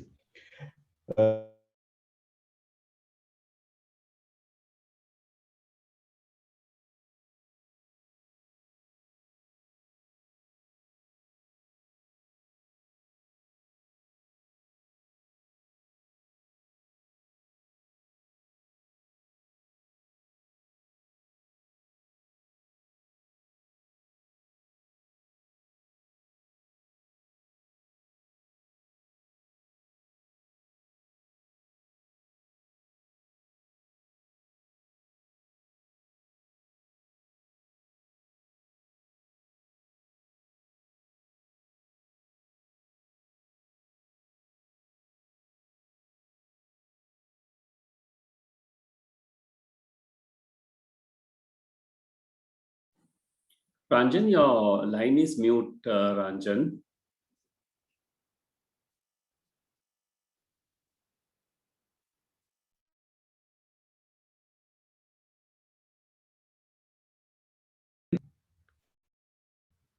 So, okay, sorry. So, now you were not listening to any of my slides, is it? No, on this, you came on to this slide. Up until Okay, right. this slide we heard, and so if you can go through this slide, I think that will be fine. Okay, thank you very much. Now, according to the strategies they proposed during 1951, they allowed capturing elephants only from development areas where you have mega development activities. Then agriculture, if there are agricultural pests, then they were allowed, and they were reducing the hunting permits by half during 1951. Then they wanted to ban elephant exports, and they wanted to have a guideline for professional elephant tamers, only to capture ideal size ones and do minimal harming. So that is the welfare they were talking about. Then whatever the income from auctioning those elephants, the greater proportion should goes to the people who capture these elephants. Then they wanted to protection by farmers as groups. So it is like vigilant groups that we are proposing nowadays. Then electric torches are effective in chasing elephants, but some elephants are attacking lights. Possibility of electric fences as elephant barricade need to be tried. So those were the proposals they had during that time. Now we had a national elephant conservation policy in 2006. If you go through this one, now this capturing and taming and exporting, all these things are now out of fashion during these days, but rest are same. So in this policy 2006, they had 6 policy statements ensuring the long-term survival of wild elephant. That is the first policy statement. So under that, they talked about manage elephant reserves, limited elephant to MER, habitat enrichment, and these were incorporated into our laws. Now in 2009, amendment to the Fauna and Flora Protection Ordinance, we added this concept of managed elephant reserves, and we managed to gazette one of these such elephant reserves recently. Then habitat enrichment was from 1990s. When the Professor Kottagam was DG, they started this kind of concept. Even Mr. Lindy Alvi started. So that was happening from that time. Habitat enrichment. The second policy area is minimum human-elephant conflict, minimize human-elephant conflict. There, it talks about elephant control units, that is special units run by the Department of Wildlife Conservation to capture and translocate and chase elephants. Then translocating elephants, vigilant groups in the villages, which is same as what 1951 proposal says. Then elephant crackers, education programs to educate the general public. Then the strict law enforcement. Then third area is provide socio-economic benefits from elephant conservation. At that time, they were talking about ecotourism, domestic industries like elephant dung papers. We have to promote that, and we did that. And one person who started this thing, and I don't know what is the situation now, but I don't think continuing that. Then education programs, again, re-emphasize. Then compensation and the compensating the affected community. Now this policy proposed compensation scheme, and they also propose insurance schemes. Now compensation is done by the Department of Wildlife Conservation out of our funds, but whatever the new insurance schemes that they were proposing during 2006 policy, several institutions tried to implement, but it was a failure because fundamental principle in insurance is not supporting the kind of insurance scheme that the people required. Then removal of elephants from the wild management purposes, that was included in 2006. That means domestication, and they were proposing elephant holding grounds. In that particular document, I think we had to have 5 elephant holding grounds located in everywhere of Sri Lanka to translocate those marauding elephants, because there was no option for these troublemaking elephants in those plans. Then promote elephant-related research, that was also emphasized. In 2017, only 5 policy statements, but if you compare all these 2006 and 2017, it is almost same. The first policy says assurance the statement of the elephant, sustenance of the elephant in the wild. Second policy area is minimizing human-elephant conflict. Then socio-economic benefits from elephant conservation and redress for damage and loss caused by the HEC. The removal of elephants due to management issues. That is again capturing and translocation. Establishment to detaining centers were there. That means elephant holding grounds. But domestication was removed from 2017 policy. That is the major difference compared to 2006 and 2017. Then promotion of scientific researchers as a basis for the conservation and management of wild elephants. So research, promotion, research work, and genetics to be preserved. So those are the areas that we were discussing in 2017 policy. And that policy, mentioned in detail regarding different management interventions we have followed. Then in 2020, this is the task force that President was appointed. Dr. Sumit and all these other scientists were working that there. So they are also, they had short-term, medium-term, and long-term strategies. In short-term actions, they proposed solutions for crop and property damage. Again, electric fences were proposed, but as Professor Devak and Dr. Sumit explained, village and agricultural fences are promoted. Remove some of the fences erected by DWC, and Dr. Sumit explained that because those were not erected along the ecological boundary. So that were the recommendation. Then elephant drives, actually, this one is not promoting that much. If you read the details, it is not promoting these long, lengthy electric fences. This is how it is worded. Then elephant drives, all kinds of drives. Now, in the text, they say you can try these large, medium, and small scale, but there are some buts. So when you read it, when you take it as a summary, it is not promoting any kind of elephant drives. And if we do any drive, then they suggest we have to use GPS collars to, monitor the outcome. Then elephant tracker distribution, it was not recommended by the team, but since there's a public demand for these crackers, so since it is not practical to stop that, so it was proposed to continue. Then to minimize human deaths and injuries, education programs were highlighted, need for education programs, clearance of forest areas where elephants are hiding. So those are the village woodlots where elephants are hiding during daytime, and they attack the villagers in the night time. So it was a proposal to clear this one, and we tried to do this in this Kalgamu area, and there was a huge public pressure against that because a different group of environmentalists were against that. So we had to stop that. But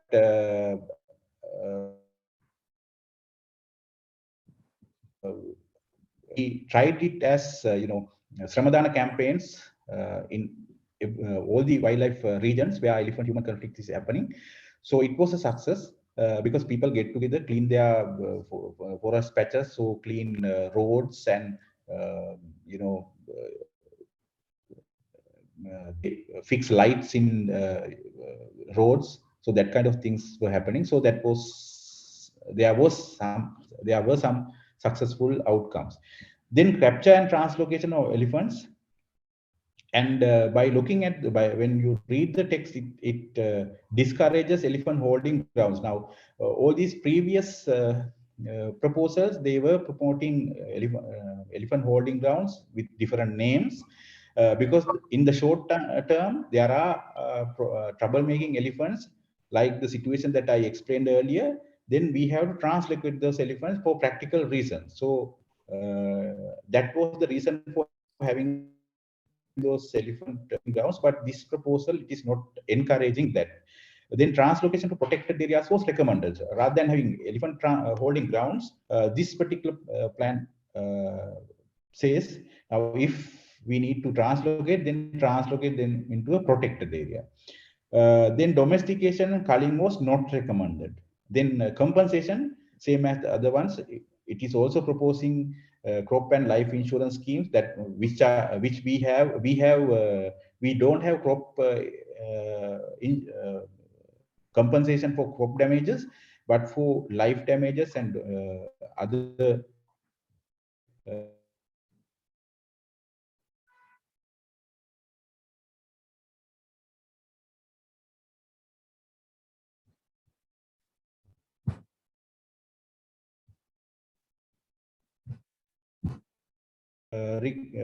were again proposed, and several other agents we have not successful in having a sound insurance scheme. Then minimize elephant poaching. Now it is proposing strict law enforcement. Education programs are proposed. Now in Fauna and Flora Protection Ordinance, the highest fine is for elephants. It is from 100,000 to 5 lakhs and an imprisonment. So a judge can enforce.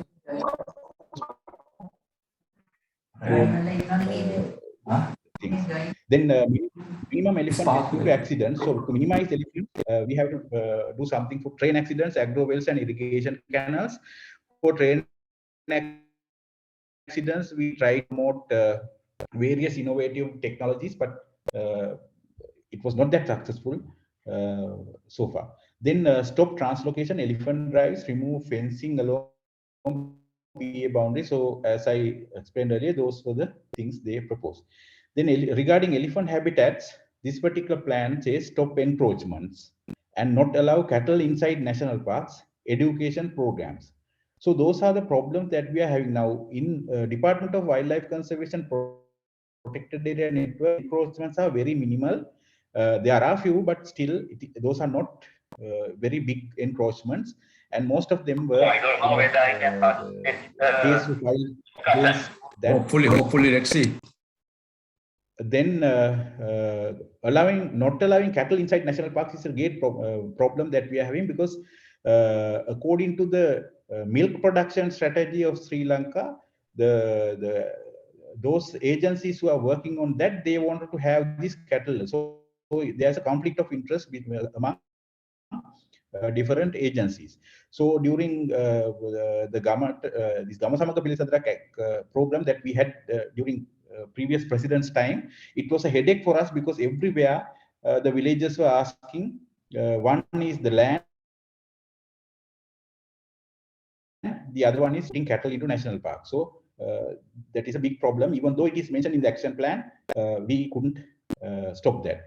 Then education programs we were doing. Then among medium-term activities, one is data collection regarding elephant present and absent, then distribution studies, elephant population surveys, GPS collaring, habitat management studies are proposed. But we have a conflict now. When we try to do population surveys, we have problems regarding the method that we have to use. But still, this plan proposes different kinds of surveys to be used. Then the development of HEC mitigation strategy. So now trenches were proposed there, but it is in a vague manner. Then development of electric fences was there, because we need to change the way that the ordinary electric fences are now erecting. So new technologies required to be tested. So that was proposed there. Then innovation for HEC mitigation was discussed. Then incorporation of HEC mitigation strategies to development activities. So that is one area that we are difficult to practice, because when the other agencies are having their own development plans, they need to incorporate HEC mitigation strategy, for which we don't have any control. Now, if you take this Hambantota MER that we gazetted, now we have solar power generation plants. Then we have mining industry there. We have all sorts of development activities inside those things. But those agencies are not, taking care of the human elephant aspect of those activities. Then introduce a Chena cultivation regulatory framework. That is a good idea, because as Professor Devaka explained, Chena, if we can have a Chena cultivation strategy, then it is the best thing we can have. But the problem is the way that the modern Sri Lankan citizens are using cultivations. They go in a direction. Now earlier the Chenas are circular kind of a thing. You cultivate one season and you allow it to fallow next season. But now when you start cultivating, then you erect buildings, then it will be converted into some other use. So the land is never come back to the original situation. So that problem is there, but still it is good to have a regulatory framework. Then regarding the long-term strategy, there was no long-term strategy proposed in that particular plan. It says there is a need to prepare a long-term strategy. So the requirement was highlighted. Then regarding the implementation, it says 3 important areas. The first one is Presidential Task Force to oversee the implementation. That means this particular plan requires the highest level of political attention. The second proposal is to eliminate political influence on technical decisions. So which is highly unlikely in Sri Lankan context, because that is the biggest problem we are having, because as everybody says, this human elephant conflict mitigation is a science, and we have to practice science. We in the department also know these sciences, but when it comes to real implementation, then there are different conflicting priorities among different political authorities. Then update the plan annually. As any plan, we have to update it annually. So this is the brief outline of the action plan 2020, and all these activities. Now sorry for the spellings, for the comparison of these policies. Now if I compare 1951 policy strategy, they are reducing. They talk about reducing hunting, crop guarding as groups. That is like vigilant groups. Then capturing and domesticating elephant was an option. Then they proposed electric fences and crackers. At that time, the population of elephant was less than 1,000, and the assumption was declining population. Then 2006, managed elephant reserves, habitat enrichment, education and awareness, capture, translocation and domestication, vigilant groups, warning systems, then insurance schemes and compensations, law enforcement, elephant holding grounds, elephant controlling units, and the assumption is declining population. The 2017 managed elephant reserves, habitat enrichment, education and awareness, detention centers. It is a different name for elephant holding grounds. Then translocation to detention centers, insurance schemes and compensations, research and HEC. And again, the assumption is declining population. In 2020 also, the basically, and this one is an activity plan, village and agricultural fences are promoted, removal of fences in PA boundaries, elephant drives not recommended, but for studies, it has to be done, they have to do it. Then elephant collaring and data gathering is recommended. Crop life insurance is again proposed. Compensation is again proposed. More emphasis on data collection, providing access to public. Then declining population is again, I think it is the thinking behind the strategy. So if you compare all these strategies, I see very little differences, even though we have different, interpretations regarding these recommendations, but it follows the same direction. So if it is wrong, then we have to do something for it, because now, as the professor mentioned, doing wrong thing repeatedly is not going to help us. But we have to. But by looking at this 1950 and 2020 plan, I see the same pattern, even though different words are used. In those strategies, if you put it into a summary, then electric fences are identified as the effective one. And now the village and agricultural areas are proposed. Then trenches are proposed, but because according to the words, we can see there trenches are not welcome. And crackers are recommended because people, it is very difficult to stop that cracker distribution. Then capturing and translocation are recommended while not recommending. Now it is a peculiar system because it is recommended, but it is not recommending again because it is very vaguely worded because capturing and translocation is looked at as unscientific. Then education and awareness is proposed, emphasis added. Then income generation through elephant, only ecotourism is identified. Earlier, the cottage industries, all these things were highlighted, but now the ecotourism is identified there. Then continued EWC compensation scheme that we are doing. The insurance scheme for crop property and life damages, which is, we tried several times but failed, but still we want to propose it. Then invite innovators to invent. We have a joint research program with the Defense Ministry and the Innovators Association of Sri Lanka, Science and Technology Ministry, and we provided millions of rupees worth resources to those institutions to do research work, but it's very, not that productive. But we are continuing to invite innovators to invent, because there must be some kind of a new technology we have to use in the future. Then more emphasis on elephant related research work was there that we are doing. When we map out, when we discuss the activities that we do in DWC, we try to match these strategies and our activities. Now, Mattala MER declared as we. Mr. Marasinha, you have about another few minutes only. Okay, right. Then outcome is not encouraging. The relocation and erection of electric fences is ongoing. We are trying to remove the existing ones and relocate them in the ecological boundaries. We are promoting village and agro fences, but when we try to do it, the community participation is not that satisfactory. And the real availability of hypothesized village and agriculture areas are sometimes problem in some areas. We don't have that the ideal the location of villages and agriculture areas suitable for this kind of fences. And the other thing is, agriculture is not the only economic activity in this area. So this is how this Galgamu area villages and paddy fields are located. So it's very difficult to practice this one.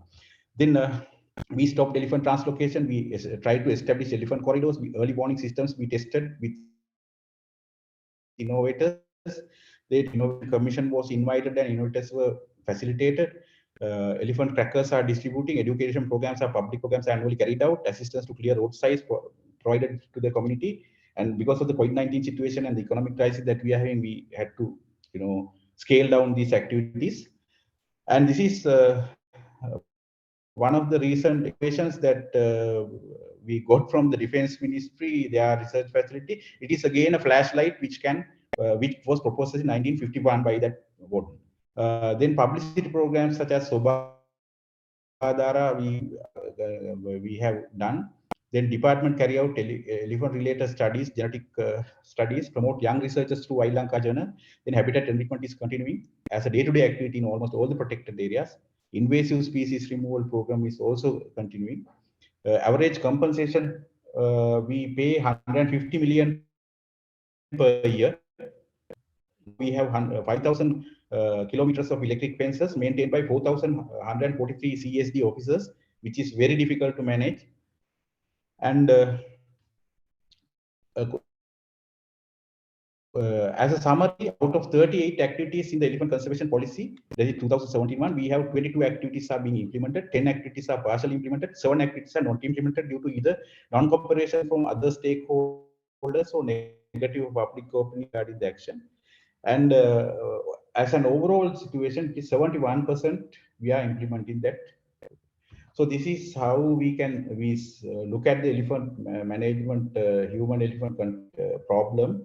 There are natural reasons, the management issues, we have man-made factors, and we have governance issues which contributes to this conflict.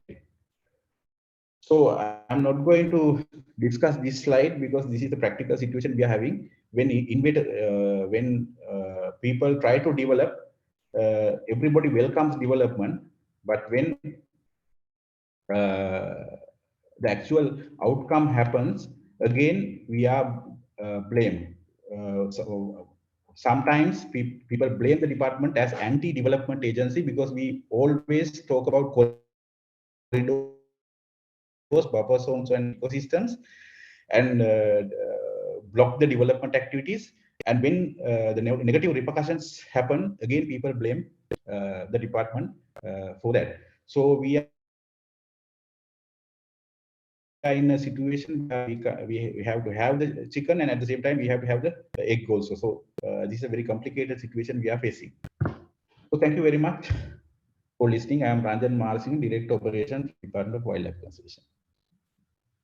Thank you very much, Mr. Marasinghe, because you gave a very comprehensive account of what the wildlife department is doing at the moment. And as you say, you have a lot of issues that are faced with you all, because the public is always looking at you as a department required to look at this problem. But of course, there are many problems that you are faced with, and I saw many slides that you put up showed that they were how you all are trying to your best to solve this problem. So thanks a lot very much. Thank you very much, Ranjan Marasinghe, Mr. Ranjan Marasinghe, for your valuable contribution today. And let me now open this floor for questions, answers, and any comments. But I would like to lay anybody who is indicating any questions or comments.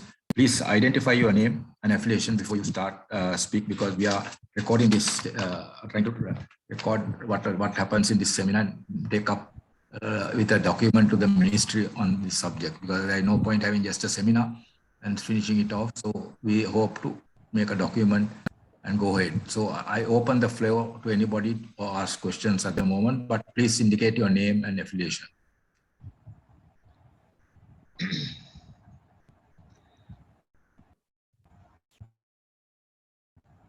Hello.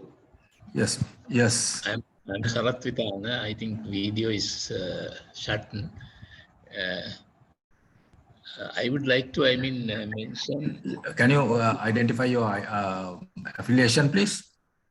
I'm an engineer, retired now. I was also, watching these, disasters happening. And then I thought of having contributing in some form. And I sent the host asked you to start the video. Okay.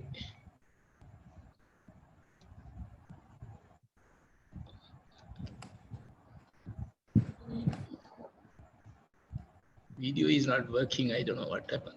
So it's okay. You can you say what you want to? Yeah. Now I thought of making these. Fences, permanent fences. You are going to cover the village areas. Flexible. Actually, it will. If you can make it flexible, that means it won't break. It will come back to its original position. What I suggested was to have mount it on a flexible, from the rigid footing to the post, a flexible joint, right? So that it will come back. Now, even if an elephant attacks, it won't break. The whole fence will bend and it will come back to its normal position. I send a small, sketch for that matter, and then I think, Mr. Vitana, you can send the sketch as well as the video to Mr. Marasinghe. I can email it. I think you should send it to Mr. Marasinghe, who is the Director of Operations at the Wildlife Department, so he can take it up. Yeah. Mr. Thank you very much. Yeah. Yes. If I respond now, I think I heard about this kind of a proposal, And we invited this Innovation Commission and all these other agencies to try out those things, but there was a practical issue regarding the construction materials or something regarding this one. But now there was another proposal which is similar to this one. Now, rather than having a flexible post, the hanging electric fences. So we have tried that one, and there are successful cases and there are failures, but it's a mix. So if he is willing to continue or contribute, then we are happy to help or provide a chance to try out these things in a later stage. If we can share that document, I will respond. Yeah, I can, if you could, kindly, get the email address. I will be able to, send it even tomorrow. I will put my email in the chat box. Right. So thank you, Mr. Marsing, putting your email in the chat box so that anybody can send any information to you directly, because you are the man in charge of the operations in that wildlife department. Any other person who would like to come out with a question? Of course, I have a question myself. That is, listening to Dr. Pilapitiya, regarding what he was saying is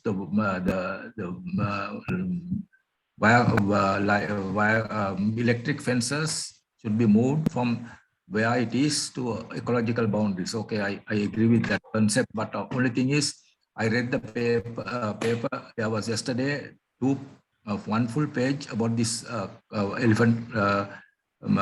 human-elephant conflict, where they discussed about this electric fence, and they said that people are putting live wires, that is live electricity, into the fences, and then that is why the elephants are getting electrocuted. So what is your opinion on this? I don't know whether whether at the moment Mr. Pilapitiya is available to answer this question, or even Mr. Marsing or Professor could answer this question, because if they are putting live electricity into these fences, it is one thing is dangerous to the human being, but also it also creates problems to the elephants. The elephants get electrocuted. Yesterday's paper. Mr. Now, those are illegal activities. Actually, in Sri Lanka, it's illegal to put the live electricity that we are using in domestic situations into any kind of fence, not only electric fence. Even you can't fix a wire other than whatever the wiring that you are having in your home. So those are illegal activities. Now, recently, there was a tusker died due to electrocution. Actually, we prosecuted the person, and it is sad to say it is one of the law enforcement, a member from the law enforcement agency. But we are prosecuting that person. Again, those are illegal kind of activities. But now this erecting electric fences in the periphery or the ecological boundary, it says now, if you take forest department and wildlife department, we have protected areas, and we try to erect fences along our boundary. That means we keep the forest protected areas outside. So in this new proposal, what they are proposing is to shift those fences close to the villages. So these the boundaries are ecological boundaries. So then the elephants will not have a problem. So that is the proposal that we are having at the moment.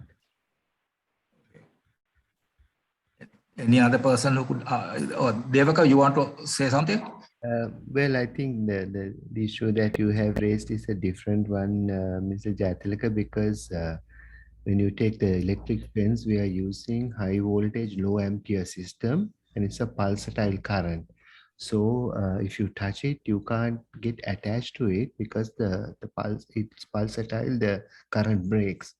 Whereas if we use the AC current that we are using here, it's a high ampere, low voltage. That's why anybody dies, because and also it's not pulsatile. So there is a fundamental difference in the two. And if you look at the electrocuted deaths, most of them are, like Mr. Marsing pointed out, are illegal ones. They're not even electric fences. They basically put electric wire on their barbed wire fence. And I've seen a number of places where that has happened. So that should not discourage us from using electric fence, because that is an illegal activity. Whereas electric fences are proven to be very useful. And I think the point Dr. Pilapitiya brought out is that having a fence in between the boundary of a wildlife protected area and a forest protected area, it doesn't make sense, because it's a contiguous habitat. And when you do that, the fence failure is very high because it's difficult to maintain it. That is why it is being proposed that whenever we put electric fence in a protected area, it has to be in the ecological boundary, not an administrative boundary, which the animal does not understand and is very difficult to maintain. So I think that Mr. Marasinghe also pointed out that the DWC in principle is agreeing to do that, and that they are in the process of moving it, which is a very positive thing, because I think having a fence, electric fence in the middle of a forest has so many logistical issues and have no viable applicability. Thank you, Devaka. Thank you so much. I see, I hope, I'm not sure whether Dr. Pilapitiya could join in the discussion, because he spoke to me on the telephone, as well as he put a comment on the chat box. He says, due to the power cut, my connection is very unstable and I may not be able to connect on the question and answer session. May I please request that OPA recommends that the government implement the National Action Plan comprehensively and not on piecemeal basis, and politicians are trying to do what the politicians are trying to do. So that is one of the comments that Mr. Pilapitiya has said. I think that's a very good comment, because after appointing a presidential commission to look at this human-elephant conflict and come out with a proper proposal, this action plan is not being implemented correctly. So there must be, the government should, at least the Ministry of Wildlife should see that this action plan is implemented wherever possible.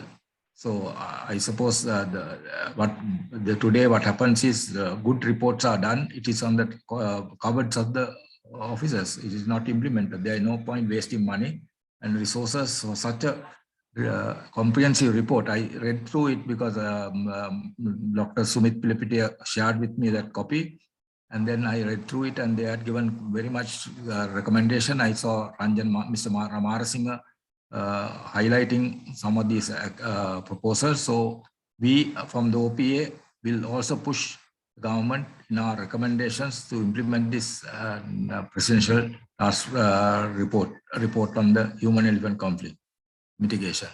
Anybody else who want to speak, please?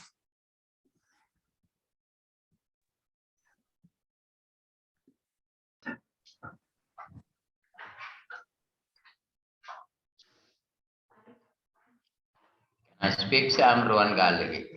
Yes, Rohan. Yeah, basically, I could remember a few years back, there was a different seminar on this, almost the same subject, and there it was said since the turn of the century, the elephant population had grown to a different extent altogether. And from the elephant's point of view, they don't have enough food as well. And they are the areas they move around for their distance, and those spaces are also limited. So from an elephant's point of view, what are the options that is available to maintain the elephant population? Thank you. Yeah, thank you, Rohan. Thank you very much. And I also heard what Professor Devaka said, that elephants need 150 kilograms of food plus 225 liters of water. So I don't know how they are going to, how the wildlife department could see that this is so that the elephant can survive. Well, actually, if you look at our agriculture, if you now Mr. Marsing also pointed out, if you look at elephant density, that is number of elephants per square kilometer, or if you take a number like that, Sri Lanka comes number one because we have the highest elephant density among the 13 range countries. And if you look at the reason for that is because we have 2,500 years. What we have done is chain of cultivation, and we have created elephant habitat. So the point I try to make in their range is if you give their requirements in a smaller area, you can have large number of elephants. The example I gave was Pinnavala. I mean, if you can practically feed them, you can have maybe 100 elephants in 50 acres. Whereas in the wild, you can't even have a single elephant in 50 acres because they have to find their own food. So what we are suggesting is an intermediate that we can't feed 6,000 elephants. But we create the managed elephant range where the farmers will be producing the food through their farming practice. That is what has been going on in this country for a long time. So the model that is being suggested is you do chain of cultivation in a managed elephant range, and you do it in cycles, not permanent cultivation, so that you continue to produce elephant habitat, so you can maintain large number of elephants within a small area, so that we can address this issue, because our problem is human population is rising, elephant population is declining, and they are fast losing habitat. So the only way we see out of this is to have at least 2 or 3 managed elephant ranges where we can try to maintain majority of these elephants that are ranging outside. Other option is to reduce our population. And if that is to be done, you have to kill them. And nobody is going to accept that as an option. So we have very limited number of options. So I think if you look at the plan that has been presented, these things have been considered and the options have been presented in it. And like I said, the issue is, if you look at the human-elephant conflict, it was like the civil conflict we had in this country. Human-elephant conflict affects 2/3 of Sri Lanka.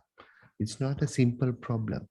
So if you want to change that, Department of Wildlife Conservation alone cannot do it because they do not have the political clout to do it. It has to have political will, and that is the only way these plans can become implemented, so that the political will is there and the department is given a free hand to actually do what needs to be done. So at the moment, I don't see that political will. There's a lot of lip service, and politicians are pushing for ad hoc solutions, which only exacerbate the problem rather than solves it. Thank you, Devaka. Thank you very much. Shall I add? Yeah. Yes, Ranjan. Yeah. Now, I agree with Professor Devaka, and even Dr. Sumit Pilapatti also mentioned this thing, the same idea during his presentation. But the problem at the moment is now this chain cultivation, even though we promote now, like agriculture authorities, they were focusing on the non-traditional crops like maize, because maize is the #1 priority at the moment. And the way they are cultivating maize is not complying with this our requirement. And the other thing is now there's a danger. Most of the lands that the forest department had, they had to give away that land to the general public.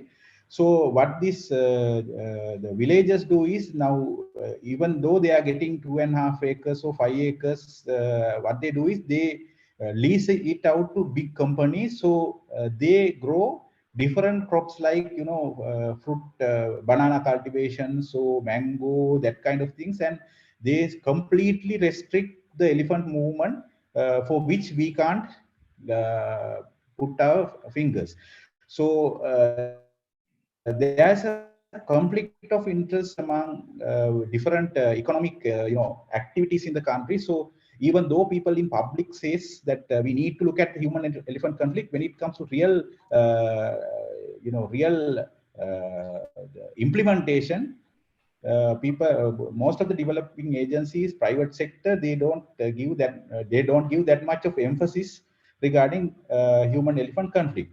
And when it comes to, as I mentioned earlier, the cattle production, the meat and the milk industry, now they wanted to put their cattle into national parks or the protected area. So what now when you put cattle into those protected areas, what happens is they consume whatever the food available for elephants, and elephants need to move outside protected areas, and they have to find more food from some other sources. So those are the problems that we are having in the practicals. And now all these plans are very scientific, and they proposes good things, but when it comes to implementation, there are conflicts of interest among different economic entities in the country. So that is the biggest problem we are facing. Because thank you, Mr. Marasing. Thank you very even though we are yeah.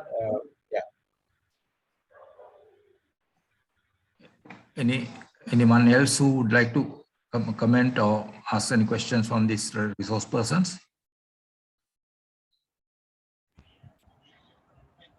Another thing is, can't we think of controlling birth control, like, I mean, for humans, I mean, if it is applicable, I don't think any reason why we should object to that until, I mean, we find a proper way to, I mean, establish a proper, I mean, environment for the elephants to reduce the growth. That can be Is it done. possible? It can be done. There are contraceptives, reversible contraceptives that can be used, but administering it is going to be a logistical. I mean, you have to administer that to the female. So we're looking at maybe somewhere around 2,000 to 3,000 animals in the wild, and administering it around at least to half that population is going to take a fair amount of work, because unlike in the human population, they come to the clinic and get the birth control pill, whereas here we'll have to go searching for the animals and then administer it from far using maybe a tranquilizer gun or something. It is going to be very difficult, and anyway, most of these are reversible. So after a couple of years, the effect wears off. The chemical contraceptives that we have today. So again, we will be back to square one. It's much easier to remove the males. Sometimes, if you want to do that, by reducing the male population, because you need a male and a female to reproduce. So that is also another option that has been considered. Can we maybe reduce the males, which has a two-pronged advantage. One, it will slow down the population growth, and also since the males are the ones who are creating conflict, you will also reduce the conflict incidences. Thank you, Professor. Thank you very much, Professor. So I think now we are almost come to the end of the webinar, because the time that I allocated for this has almost finished by about 15 minutes. But we had a very useful seminar. Thank you very much for the resource persons as well as the participants who participated.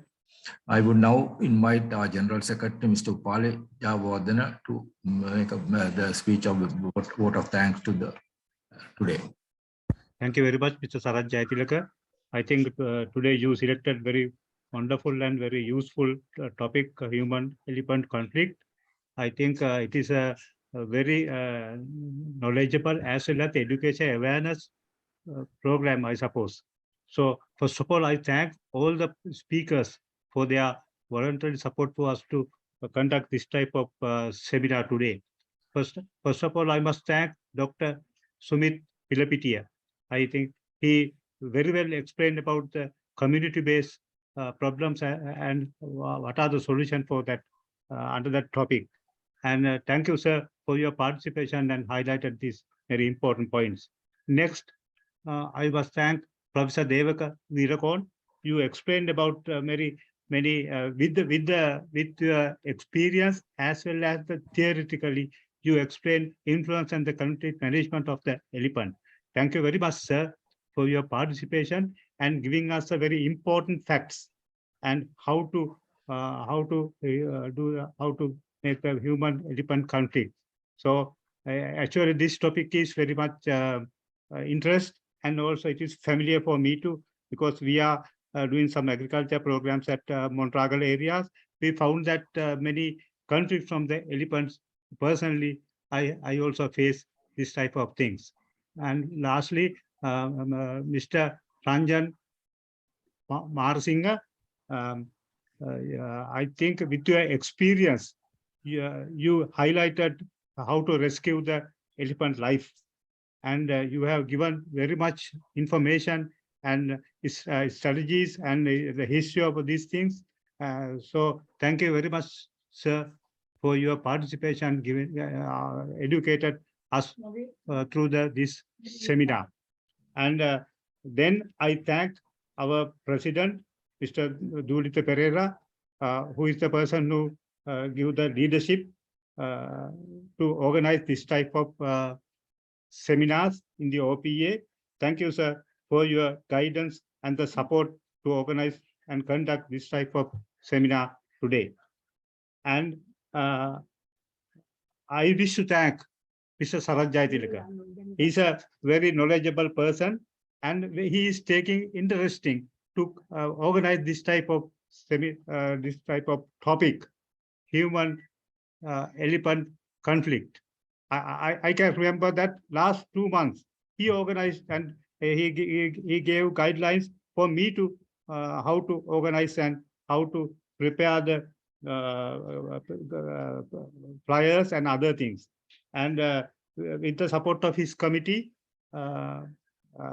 as a chairman of the Human Agriculture, Land and Human Settlement Committee, I think Mr. Sarath Jayatilaka took the leadership with his members, and today he successfully completed this seminar.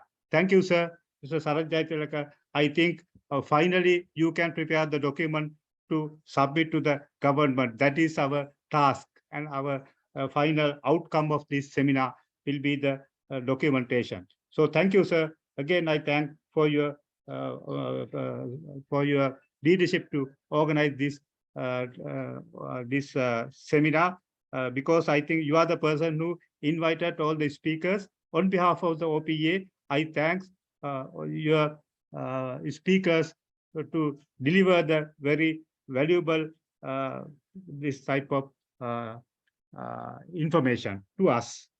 And but last but not least, last I must thank all the participants who are with us last 2.5 hours, sorry, 3.5 hours, listening to this valuable program. I think all the participants, they gain about the again about the human elephant conflicts.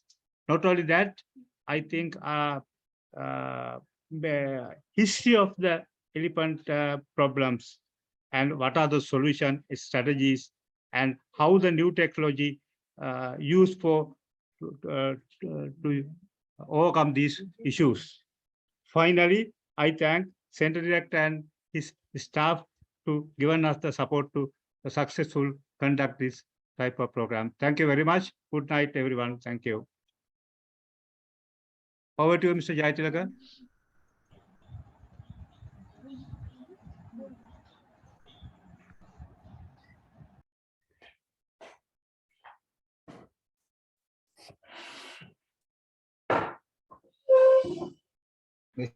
Mr. Jayatilaka, we can't hear you.